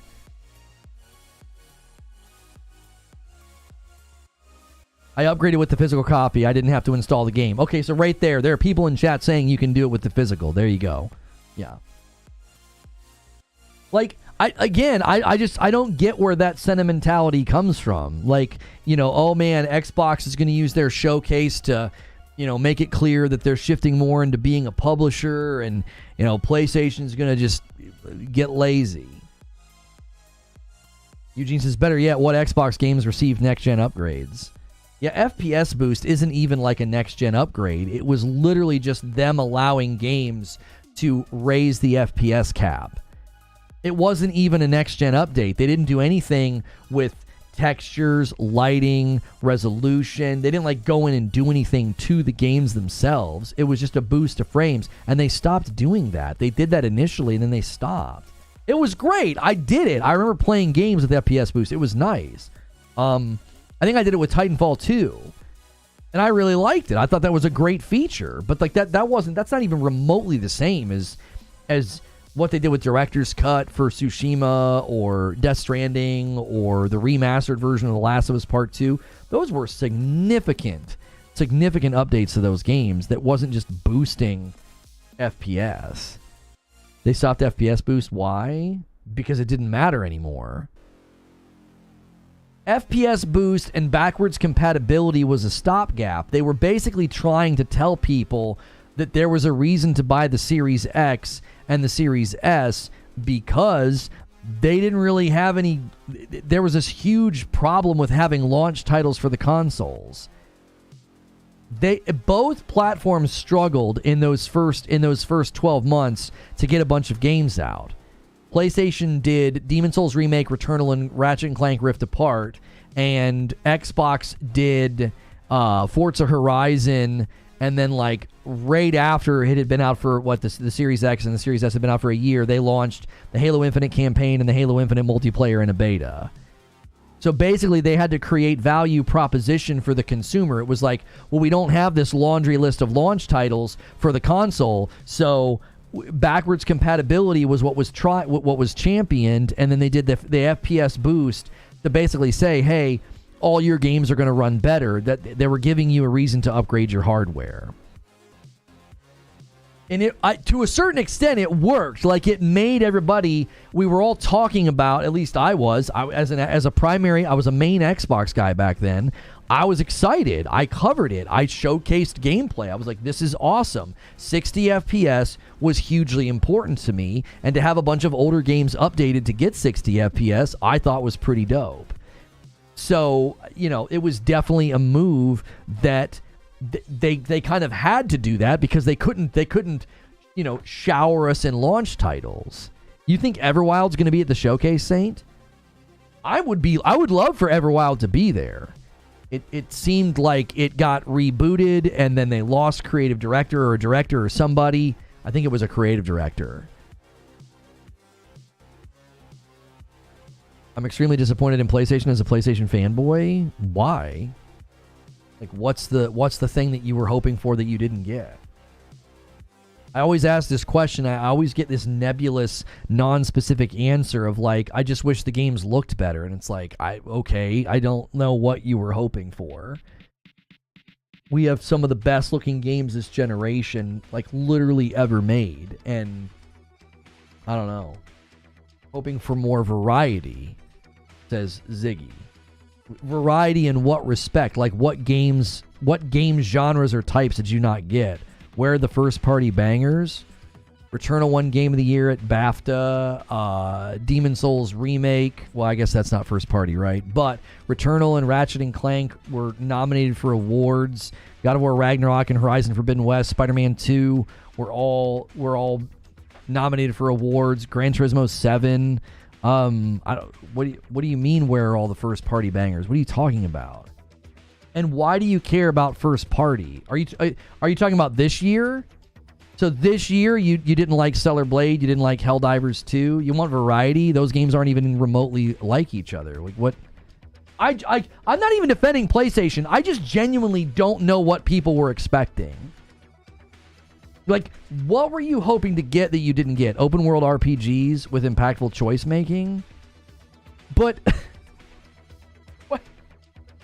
what does that have to do with the generation? So when you saw the Series X marketing and the PS5 marketing, you were like, I really want an open world RPG with impactful choice making. Well, that's such a specific desire. I was hoping for something to blow me away. Nothing so far has captured my imagination. I wanted an Uncharted 4 level showpiece. Like I said, it's always the same thing. It's just some nebulous, I wanted to see better graphics, or I wanted to be blown away. And I'm like, I can't latch on to that as an expectation because it's not specific. You're not specifically saying anything. You're just like, yeah, I wanted to be blown away. Okay. Blown away by what exactly? What did you think we were going to get?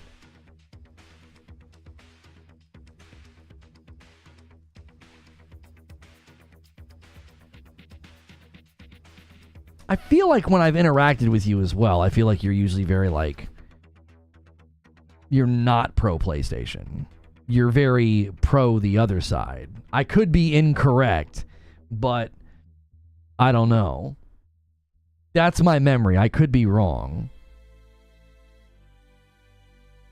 I mean, Ghost 2 should have hit this year, right? We assume that got delayed. I mean, I don't know why it should have. Why should it have hit this year? It's not even been 4 years since the original launch date. So why is that an expectation? It's a weird expectation. It launched in July 4 years ago. You haven't even hit 4 years since the game came out. I think people's expectations are so out of whack and so poorly calibrated. It was like people saying, what's Naughty Dog doing? When are they going to launch a new game? We heard this all last year. It was like, they launched a new game 3 years ago. What the frick are you talking about? Like, what developers do you go to and you're like, hey man, been 3 years since your last AAA award-winning game of the year. What are you doing? Like, do you do that with other developers? Like, you come out of 3 years, you're approaching, it's been 4 years since their last game. You're like, what's going on? Where's the game? It's like, what are you talking about? It hasn't even been 4 years yet. What do you mean? I own an Xbox. I'm a PlayStation guy through and through. Always have been. Oh, I'm sorry. You don't own an Xbox.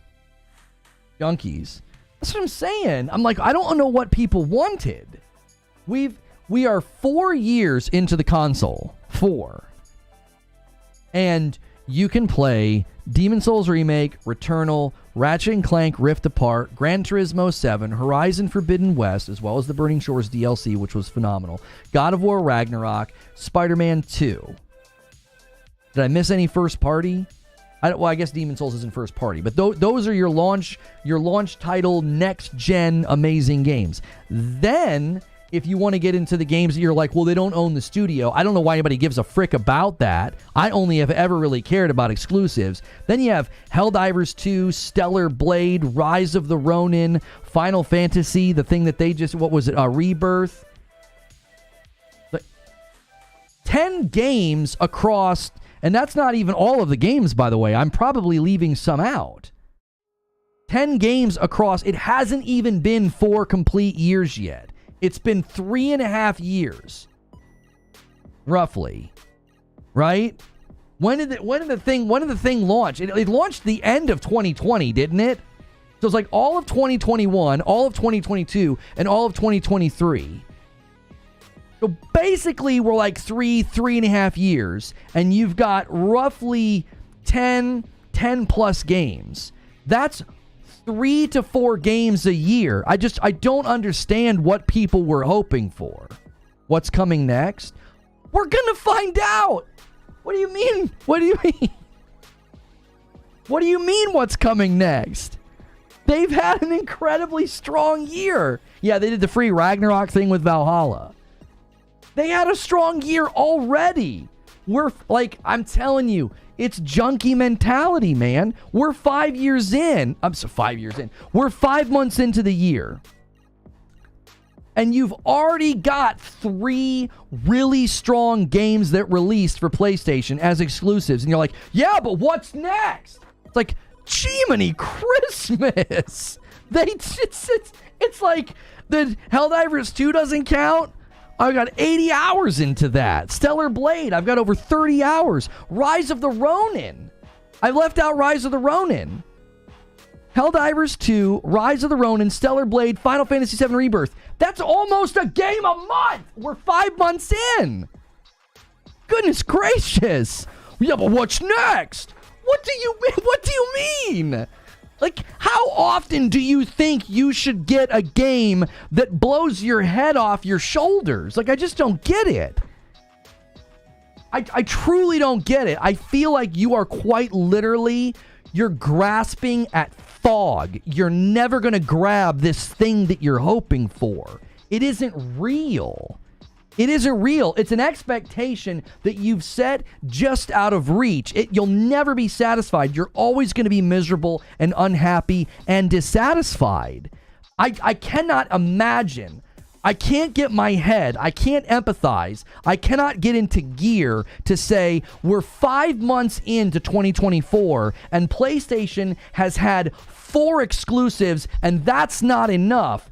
Because PlayStation doesn't own the studios of those 4 games, or because, well, that's behind us, so it doesn't matter what's next. It's like, I can't get there with you. I simply can't do it. I can't. Xbox sat for 5 months without a first-party game, and they got an 8-hour tech demo, and that side wants to act like PlayStation's done and has nothing coming out. It's delusional. It's like, what are you talking about? You're 5 months into the year, and you got a game that at most, if you play it twice, is still going to yield you less playtime than just one of the exclusives that PlayStation got this year. It's not even a comparison worth making. You just look silly. Like, I don't get it. I don't know what people are hoping for. I don't. Yeah, and I left out The Last of Us Part 2 Remastered. I haven't even gotten to go back to that. I've been too busy. Finishing games, like I finished Prince of Persia, I finished Stellar Blade, I finished Rise of the Ronin, I finished Hellblade. I actually played Death's Door. That wasn't this year, but I really wanted to go back and play that. My wife and I beat Gunfire Reborn. I actually beat it with my son, but still, that way I got like 30 hours in that. Like, I just don't get it. Telswitz with 16 months in the VIP. Hey Lono, even though games take an average of 5 years to develop, I will consistently complain about games not blowing me away because I don't pay attention to what games and the consoles are promising. Kirk says, I think people are just used to getting a narrative experience from Sony on an annual basis, like Horizon, Ghost, God of War, and we just won't get one this year, which is okay, but people are accustomed. What do you mean?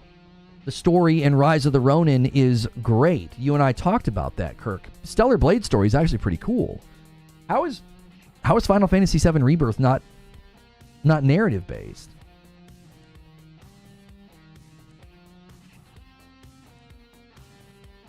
I don't know. To me, it just seems bizarre. Yeah, Foam Stars was an exclusive, but I mean, it's not really worth mentioning because it didn't do well. It didn't score well. I thought it had a chance in the Japanese market. You know? Sell your home, you need money, you'll be homeless by next month? What are you talking about? Are you replying to somebody in chat? Like, are you being facetious with somebody in chat? What are you talking about? Yeah, I forgot about Grand Blue Fantasy Relink. Like, I forgot about that. That was another exclusive that I don't know how well it scored, but people seem to really like it. I don't get it. All last year we heard about how Naughty Dog is failing and Naughty Dog needs to bring a new game, and it's like they brought a new game 3 years ago and won Game of the Year. Well, yeah, Ghost of Tsushima 2 should be out by now. Why? It hasn't even been 4 full years since the last game came out. What the frick are we even talking about? You know what blows me away is this narrative from the gaming community is the same gaming community that will say they shouldn't charge more for the game, they shouldn't be doing monetization, they shouldn't have planned DLC, they shouldn't be doing any of that. But then you're also wanting games to come out at an interval that's absurd. Like, Ghost of Tsushima should already be out. Naughty Dog should already have a new game out by now. What are you talking about? And how are they doing this exactly? You want them to make games every 3 years? That's the cadence? They should have had an announcement by now? No, they shouldn't have. No. Now, obviously, Last of Us Online Factions screwed everything up. They were planning on that probably coming out, and that didn't happen. That probably did push everything back, but I don't agree with that either. I don't want to hear about the game until you're within about 12 to 18 months of it releasing. There's no reason to tell me about it. We're so past the point of you needing to be like, world premiere, and it's just some stupid cinematic trailer, and you're like, this game's coming out in 4, maybe 5 years. Who cares about that? I don't care about that. 2 to 3 years? No, be quiet. I don't care. I don't want to know.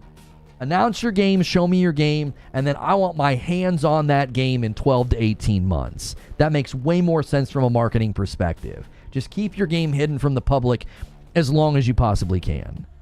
We don't need announcements 3 and 4 years before games come out anymore. It doesn't make any sense. It's not necessary. Then you end up with stuff like Hellblade 2, where they made an announcement trailer 5 years ago, and then the game comes out, and everybody's like, 5 years, and it's a 5-hour game? And it's like, well, no, they've actually only been in production for about 2.5 to 3 years, but you know, you crank out a trailer 5 years ago and you announce it way before that you should, and then everybody's expectations are not calibrated.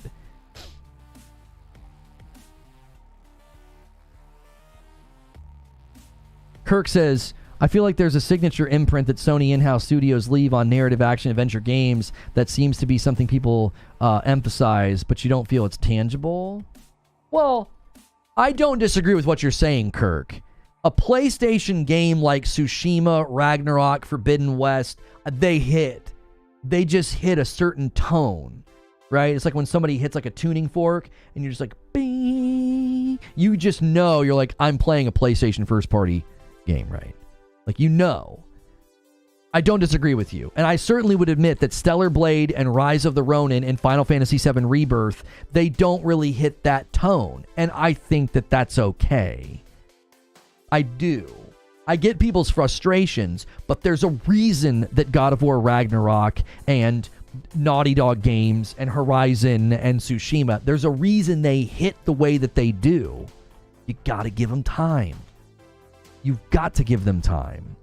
You cannot insist on an announcement every 2 to 3 years or a game every 3 to 4 years. That's not a cadence that's reasonable. It isn't.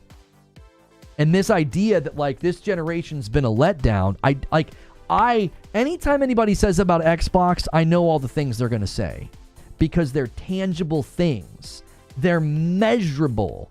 We were supposed to get a bunch of first-party, next-gen games, and we didn't. We were supposed to get 60 FPS as standard output, and we haven't received that. That's tangible. That's specific. There is specificity to that frustration. I can point and tell you what has been disappointing. But with PlayStation, it's this nebulous, well, I haven't really been blown away. And I really thought the graphics were going to be better. And then I look at gameplay of games like Forbidden West or the Burning Shores DLC. I look at Ragnarok. I look at these screenshots and I look at this gameplay and I'm like, what are you talking about? What were you hoping for? Out of a $500 console, mind you. I don't get it. I don't know what people were hoping for. I really don't. And I get passionate about this because I think some of you are choosing a path that just leads to rhythmic dissatisfaction and unhappiness. You can recalibrate your expectations. You totally can. I did this for the trip that I took a couple weeks ago. I went into the trip knowing none of this is for me. It's for my kids. This trip is for my kids. I'm going to have to drive into Atlanta every day. It's going to be stressful. There's going to be traffic. There will be traffic jams. I'm going to be tired. And I just recalibrated my expectations, and then I had a wonderful trip. Because I went into it knowing this trip's not about me. It isn't about me. It's about my kids. And I'm going to do everything I can to ensure that they have a good time. And that's where my enjoyment came from. And so when you look at something like, video games or announcements or showcases, if you calibrate to reality and you say, we're probably going to get this many games, this many announcements, some gameplay, some alert, we're probably going to get, on average, somewhere between 2 and 4 games a year from them that are either exclusives or first party or a mix and mash, you're not going to be constantly frustrated that, well, we should be getting a AAA banger, every 3 to 4 months. And every single showcase is apparently supposed to be nothing but just blistering trailers of AAA cinematic beauty. And it's like, that just is impossible. There's going to be smaller games. I saw somebody literally say that, Keighley's Summer Game Fest is like 90% mobile games. I'm like, what are you talking about? That's not even remotely true. It's not even close to being true. It's not like you're a little off target in your estimation. It's just false. Like, you're just saying something that isn't true because it's not going to resonate with like the dissatisfaction, disappointment, and the angst of the internet. It's not accurate. It's when you watch Game Awards or Summer Game Fest, it's a constant barrage of great big announcements, trailers, and gameplay. Like, yeah, it's like 95% mobile games. What? Where? Lono's saying if you're not happy, so what Lono's saying is if you aren't happy with your PlayStation, have kids. No, I'm not saying that. $5 super chat from PWH-Town. First party games are too expensive. Sony secures more third party deals. Sony, where are your first party games and roadmap? Eugene says, PlayStation 4 was released in 2013. Horizon Zero Dawn was 2017. And then 2018, we had Spider-Man and God of War. And then 2020 was TLU 2 and Ghost. We are on a similar path this generation. The cross-gen sequels are out. Spider-Man 2 is out. Right, we're now on the path of only getting PS5 games. That's correct. Now we wait for the second half blitz. Yep. That's why I said the other day when I covered the PlayStation showcase, I said, is it time for first party to start talking? Is it time for a monsoon of first party? Because we're entering the second half. It's time. It's time to start talking. It's time to start announcing stuff. Now they might keep things close to the chest. And the Xbox showcase is likely, I think, going to be very different because I think they're ready to do more than just like blitz all their announcements from their acquisitions. I think they're getting ready to blitz announcements for the gaming world at large. They're selling games to the gaming world at large. They're not selling games to Xbox. Like they're not targeting Xbox anymore like they used to. It's going to be a blend. Microsoft rely on Unreal Engine 5 to match PlayStation games. There's no competition. Hellblade 2 30 FPS using Unreal 5 make that make sense.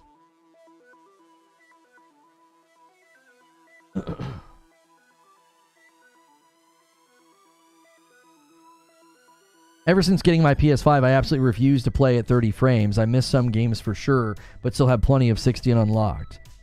The only game that you would have missed on your PlayStation 5 would be Dragon's Dogma 2, right? Plague Tale Requiem pushed out their 60 FPS update, So you might be talking about that game like when it launched, but you can get it now and you can play it at 60 FPS, and it's a well-reviewed game. It really is. What's the other one? Gotham Knights. So Gotham Knights, Plague Tale Requiem, if you tried to play it at launch, and Dragon's Dogma 2. There has not been a steady flow of 30 FPS games at all. It's very easy to avoid. Now, if you're on Xbox, it's a little bit harder because Starfield, again, you had to wait about a year, and that's okay. At least we got it. And then Redfall, and then it got it, and then now Hellblade 2. So they've had a more steady stream of 30 FPS, but at least they've gone back and updated the game so they didn't stay there.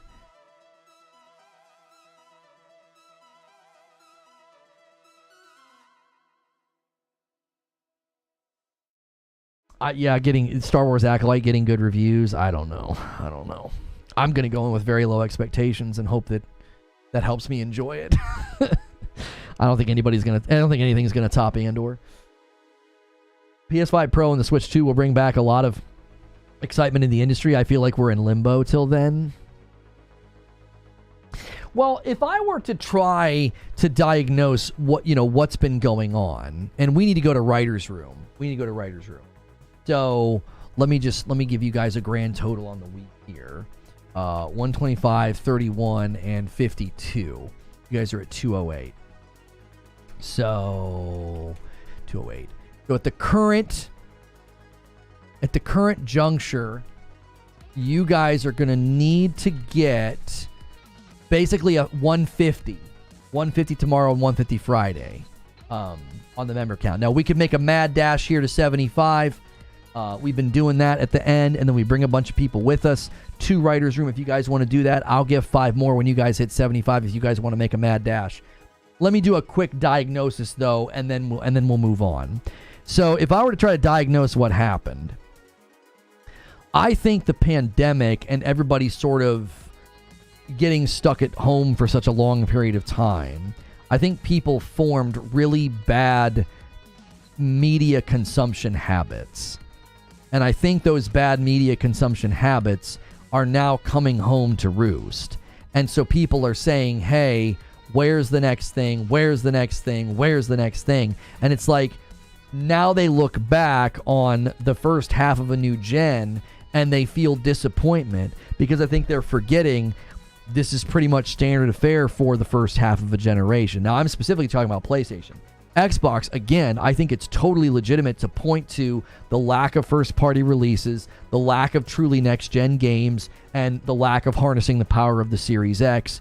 I think those are all completely legitimate gripes and complaints. But I think what happens is everybody kind of smuggles in that dissatisfaction and then looks at PlayStation and acts like, well, they're just as guilty as being disappointing this gen. And it's like, I just think, again, I think people have formed really, really bad media consumption habits. So they can't be satisfied. Like the fact that we're 5 months into the year and there have been a steady flow of exclusives on PlayStation, and people are like, yeah, but what's next? And it's like, I don't know what you mean what's next. If Helldivers 2 and Rise of the Ronin and Grand Blue Fantasy Relink and Stellar Blade and Final Fantasy VII Rebirth, 5 games in 5 months, that's literally...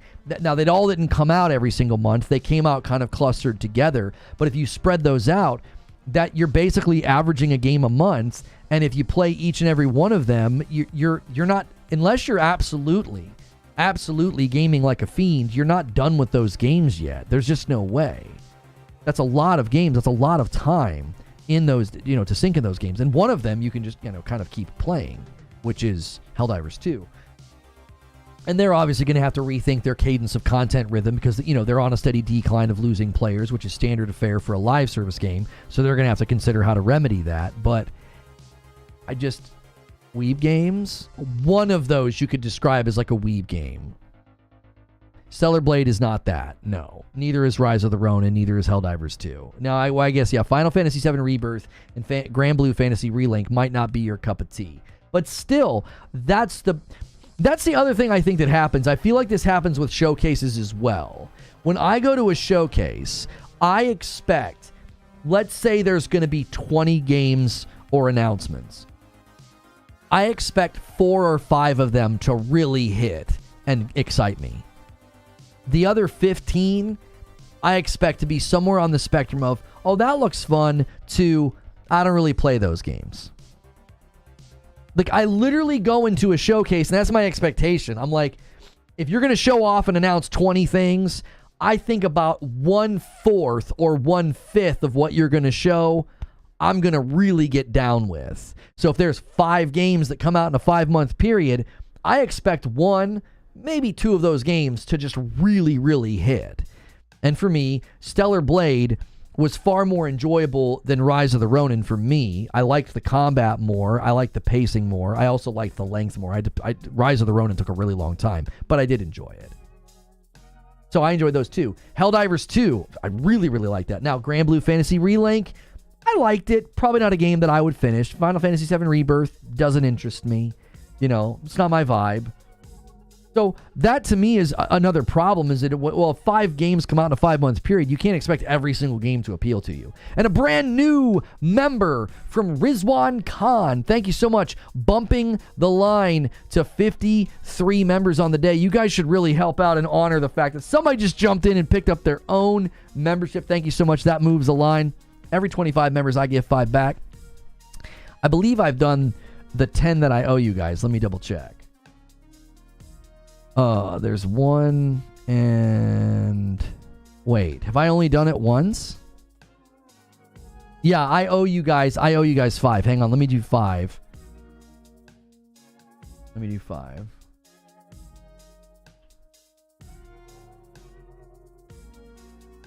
There we go.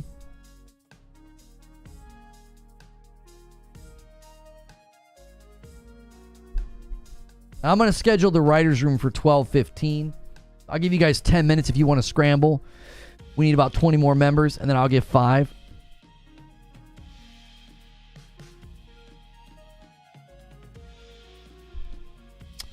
I'm going to enjoy those weeb games. People need to step out of their comfort zones.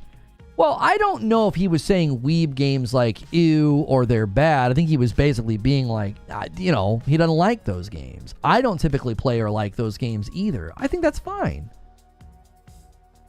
I enjoyed my time in Grand Blue Fantasy Relink, but I don't know with a backlog. I've got games that I want to go back and finish. With a backlog, I don't know if I would ever do that. I don't know if I would ever go back and you know, and finish a game like that when it's that far outside of my preferences. And a 10 bomb comes in from MASH. He says, let's scramble, boys. Let's do it. This guy has been putting the member count on his back. Somebody help this man out. Somebody help him out. But you're a weeb? I don't think anybody would describe me as a weeb. Your favorite games are Tsushima and Sekiro? Yeah. Apparently I'm a weeb now? Yeah, I don't think so. I don't think so, Tim.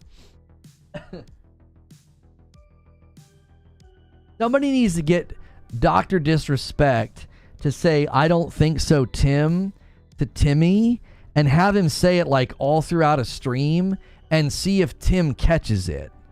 You know? Be real subtle about it. You know, I don't think so, Tim. You know, just real subtle.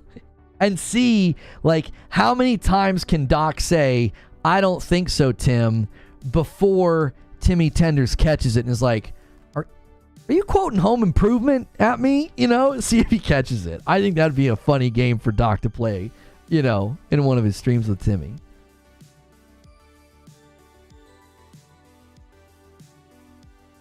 All right. Oh, yeah, and that's right. We're not going to do low latency in the member streams anymore. It's been causing issues.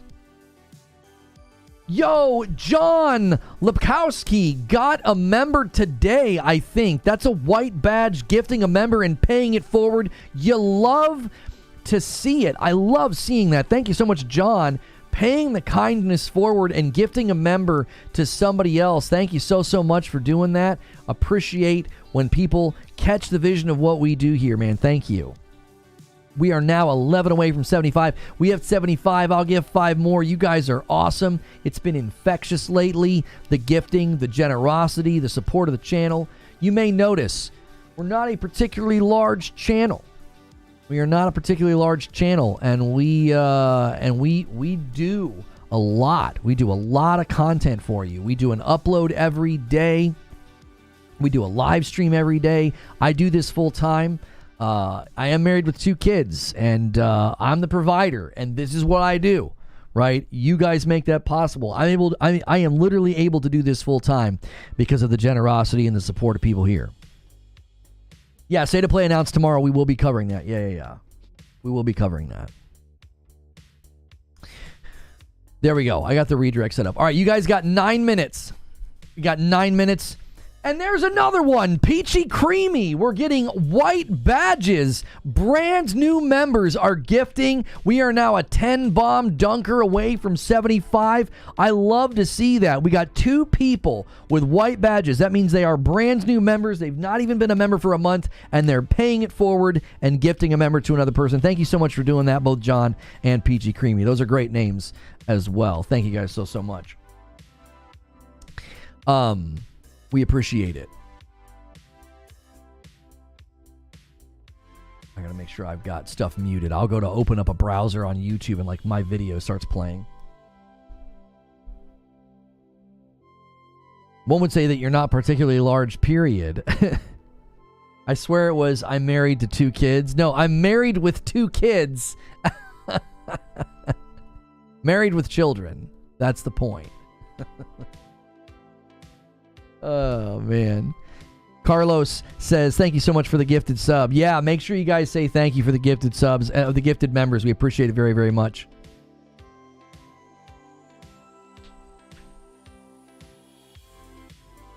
Great show. Yeah, that Married with Children was on at a time where that's kind of stuff that I was not allowed to watch.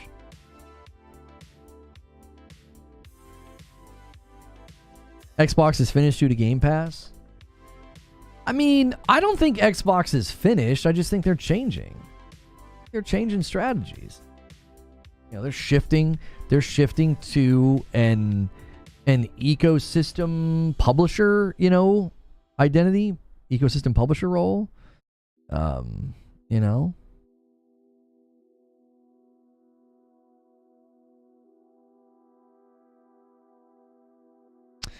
I'm getting followed by bots now. It's one thing when the bots just DM. P-Dub H-Town gifts a member. Says, come on, boys. Many hands make light work. You guys could do a little single train and nail this 75. Make it a little easier on you. We got a big goal of 500 for the week.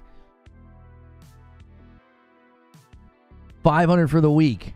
And, you guys are inching closer and closer. If we hit the goal, there's another one coming in from MASH. And you guys will get Creature and myself on Friday night to play Foam Stars. The last time we had a goal like this, we always do this the last week of the month, and it's really fun. We made him play Fall Guys. It was hilarious. And he hates Foam Stars. He played it for 5 minutes. When they made him talk to a duck, he turned it off.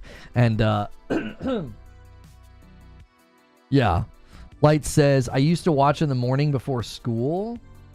You used to watch my content? Yo, P-Dub H-Town is like, come on! And he tag teams a little single train with MASH. Throw in and help out, guys. There's another one. English O. He gets the coveted 69. Nice. And takes us a little bit closer. You guys are the best. You guys are the best. We've been scrambling every day, man. It's been good to see. And another one from MASH. He ruins the 69. We're now a 5-bomb away. Is somebody going to steal the glory all for themselves and dunk it home? We will see.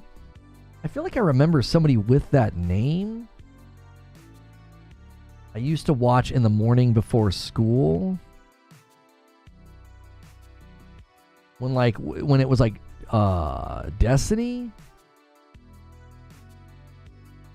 Wait, did P-Dub H-Town?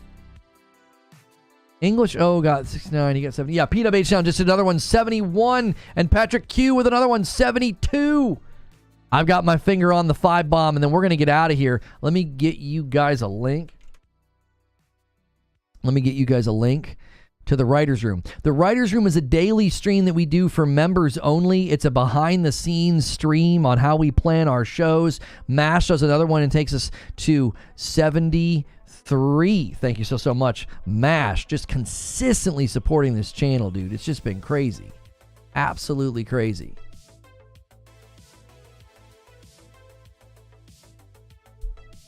Oh, married with children used to get up and watch it before school. I thought you were talking about like my streams like back in the day. 74, P-Dub H-Town. All right, who's going to do it?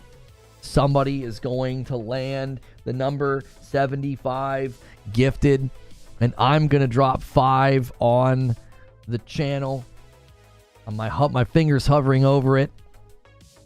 I can't see the bottom of chat, so I'm going to have to watch the top, and I'm going to guess according to there it is. Crispy Bogod takes the glory, and here comes the 5 that I owe you guys. Another last minute scramble to secure a high member day for us, and P-Dub is Agent of Chaos. He's like, well, we're gonna push past. You guys still have 3 minutes. You still have 3 minutes. P-Dub H-Town pushes it a little further. If you guys get a gifted member, be sure to say thank you to the person that gifted the member, whether it's me or the others. It's a great thing that we do here to keep the members, flowing and the members happy, and we appreciate it so much.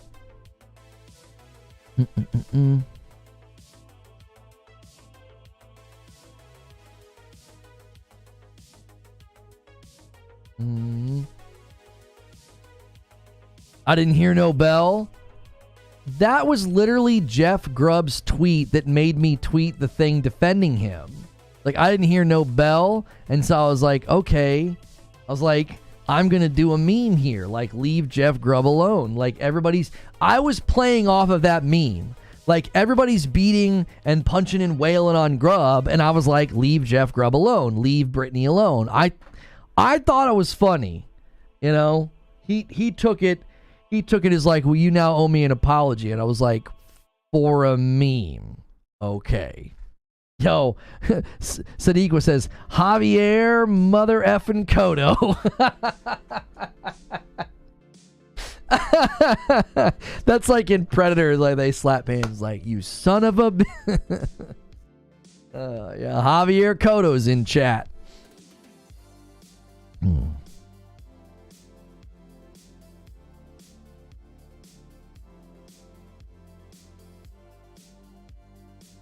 Christian Svensson, the VP head of second and third party content ventures and strategic initiatives at PlayStation, he said, I'll be watching, you should too, for the state of play.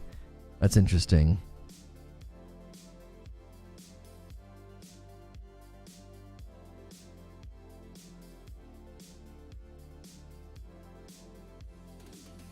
DK Bager, the king of single gifteds, gifts another one right here at the buzzer. You guys have a minute left. We were just trying to hit 75. You guys don't have to scramble for 100. It is always funny when you guys try.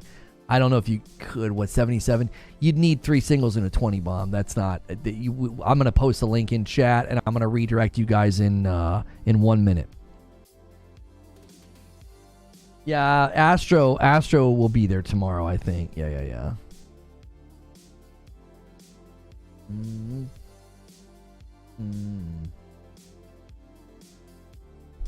Oh, VR? I don't think Astro's going to be a VR game.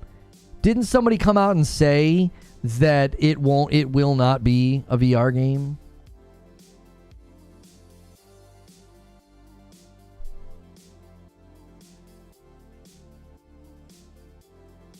Javier Kodo says we're gonna try. He says we're gonna get right to the doorstep. He's like, are you kidding me? We're gonna do it. And a 20 bomb from MASH, the tag team from downtown. These guys are insane.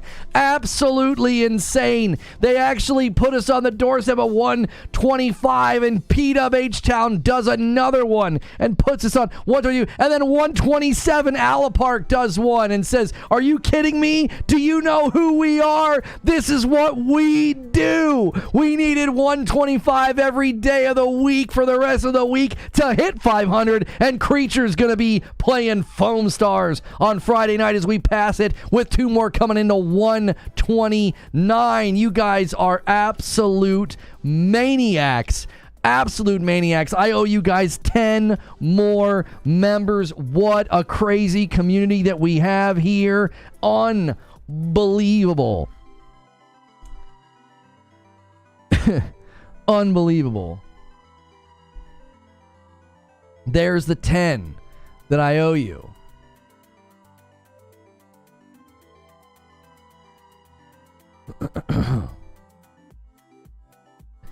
Sadiqa called it too. Like, I'm like, yeah, you guys got a minute. I don't think you could do it. And she's like, oh, here comes Javier mother effing Kodo. Oh, man.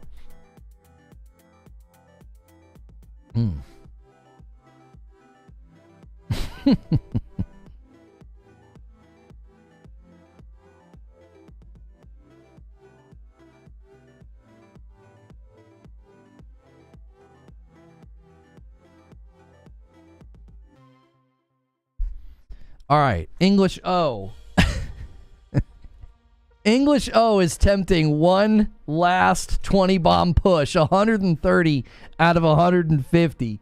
Thank you so much, English O. Writer's Room can wait, says Crow Quill. Yeah, I guess so. I guess so. Call of Duty Black Ops 6 Vault Edition and Standard Edition key art leaks. Oh, we got art leaks for the game. Definitely gonna have zombies. I mean, I don't think anybody doubted that, right? Fuzzy keeps the train going. 131. Mike and a Mike keeps the train going. 132. 132. I joked yesterday. I was like, you guys should just hit the dadgum goal tomorrow and just secure it. Let me get in on this. I'll just keep going. Oh.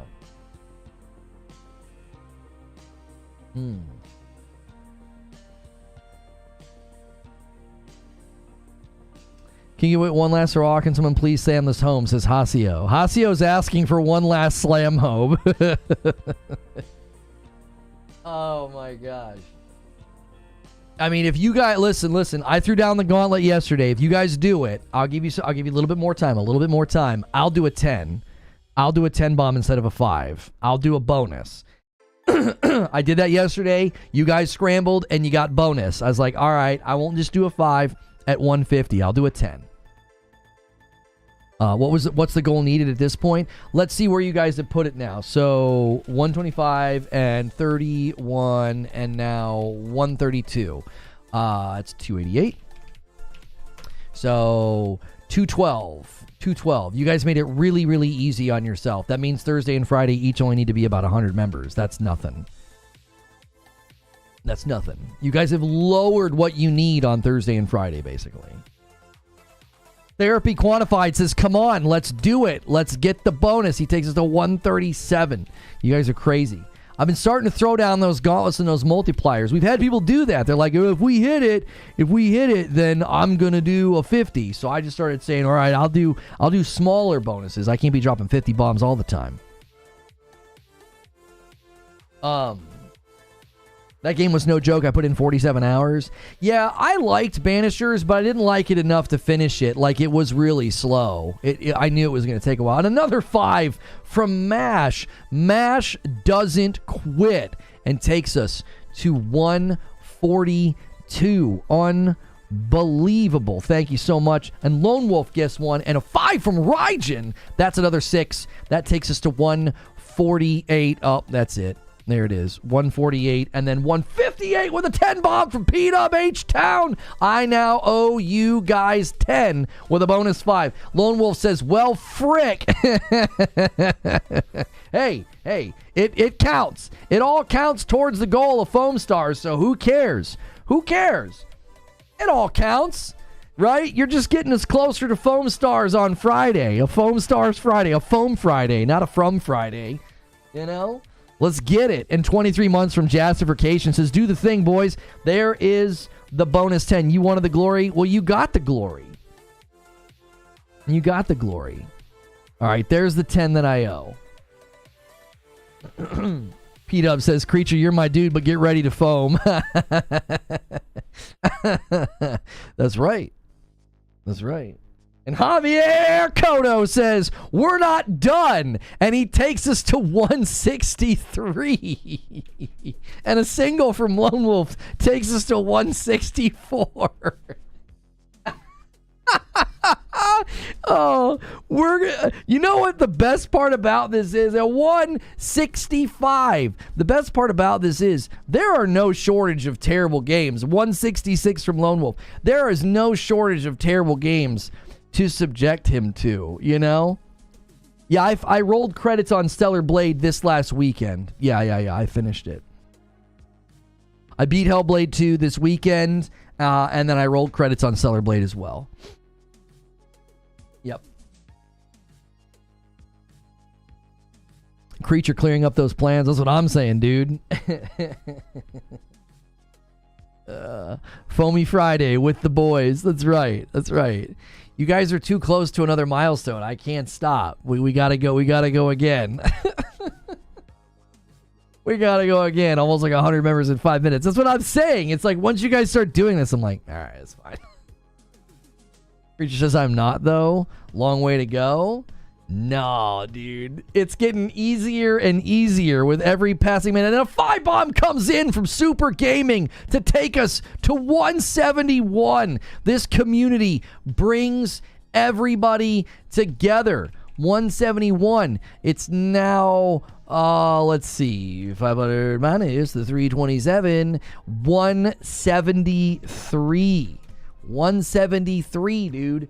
It's now below 100 each day. They only need 86 members each day on Thursday and Friday. That's nothing. This community will just drop a couple 20s and we'll be on the doorstep. They're lowering the per member need. Thursdays and Fridays are always the day people put the afterburners on. They're like, how close are we how close are we, I should say, to Foam Stars? They'll do it. A view of Creature live watching the member train. A group of ducks in Portugal witnessed the meteor while on purple. Did you see the one of the girl was like right beneath it? I don't know. She was getting ready to like record a video or something and it went right over top. It was awesome. You might have to have a pizza day for the team members. Huh? Girl says, y'all not gonna chill? I mean, I was holding off. I was waiting. We were supposed to be in writer's room 8 minutes ago. Quick thoughts on IGN buying Eurogamer etc. I mean, I don't like it. I don't like any kind of acquisition like that. You know, I don't. And within games media, the last thing we need is everybody to be kind of like underneath one company. I don't like it. You know?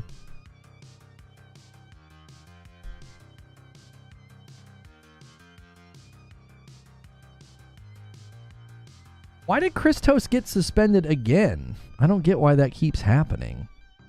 I just realized I hadn't seen her tweets in like a really, really long time. Like 170 away. I think we're even lower than that. You have 327 on the week. 500 minus 327. Oh, no, you're right. Yeah, 173. Yo, therapy quantified bumps it a little bit, just a teeny bit more to 172. Walk this to 175. I'll drop a 5, and we'll get the frick out of here, guys. We'll go to writer's room. All these gifteds can come with us. All these gifteds can come with us.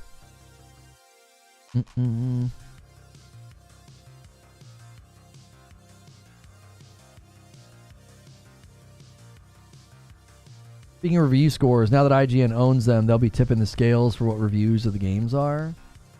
Yeah, I don't know about that. In general, I think that you just want to have I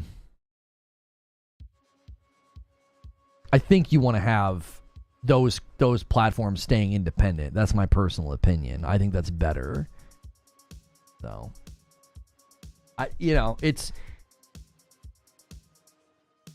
I don't know if they're doing it to protect themselves, to stay alive, because I don't know. Fuentes is okay, but Christos gets banned. I don't even know what she was doing. Was she trolling? Yo, Ryan with a gifted takes us to 173. I never saw anything from her that would be worthy of a ban.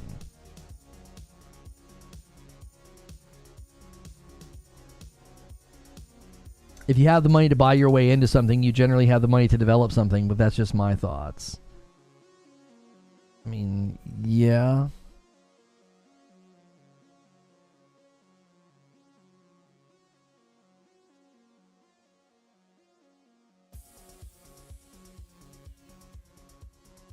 Is there a way to mention people on iPhone or iPad? I don't see a way to do it.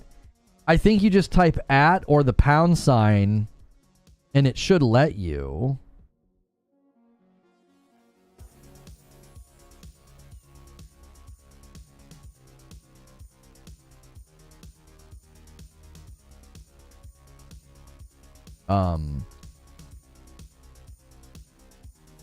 Or does it not work? I feel like the last time I tried to type on a live stream on my phone, I couldn't get it to work. Let's see. If I try to @ yeah, it's not working. Let me try £. No. Can I click on somebody and @ them? No. I don't understand. I don't know why it's not working. That used to be a thing you could do. On the phone, it works manually. You have to literally type out their entire name. That's not convenient. Yo, MASH puts us on the doorstep. Come on, boys. 175, and we're getting the heck out of here. We're one away. I'll drop the 5 bomb that I owe you for 175, and we'll bouncing. Yeah, it doesn't autofill. I swear it used to autofill. And there it is. MASH secures it all by himself. Boom. The man himself. This guy has just been nuts. And P-Dub H-Town is Agents of Chaos. Come on, man. You couldn't just let it sit on 175. Stepping on each other's toes. No. We're getting the heck out of here. We're done. We're done. We're letting mine hit. And we're getting out. It's definitely a pain to tag folks on mobile. I swear it used to autofill. Why won't it autofill? I don't know why you would take that feature away. Unless it's a bug. Maybe they need to update it and fix it. I swear it used to let you autofill on mobile. I swear you used to be able to. Okay. Let me get you guys a link. I am going to spam a link. It's never autofilled on your iPhone? Nope, never did.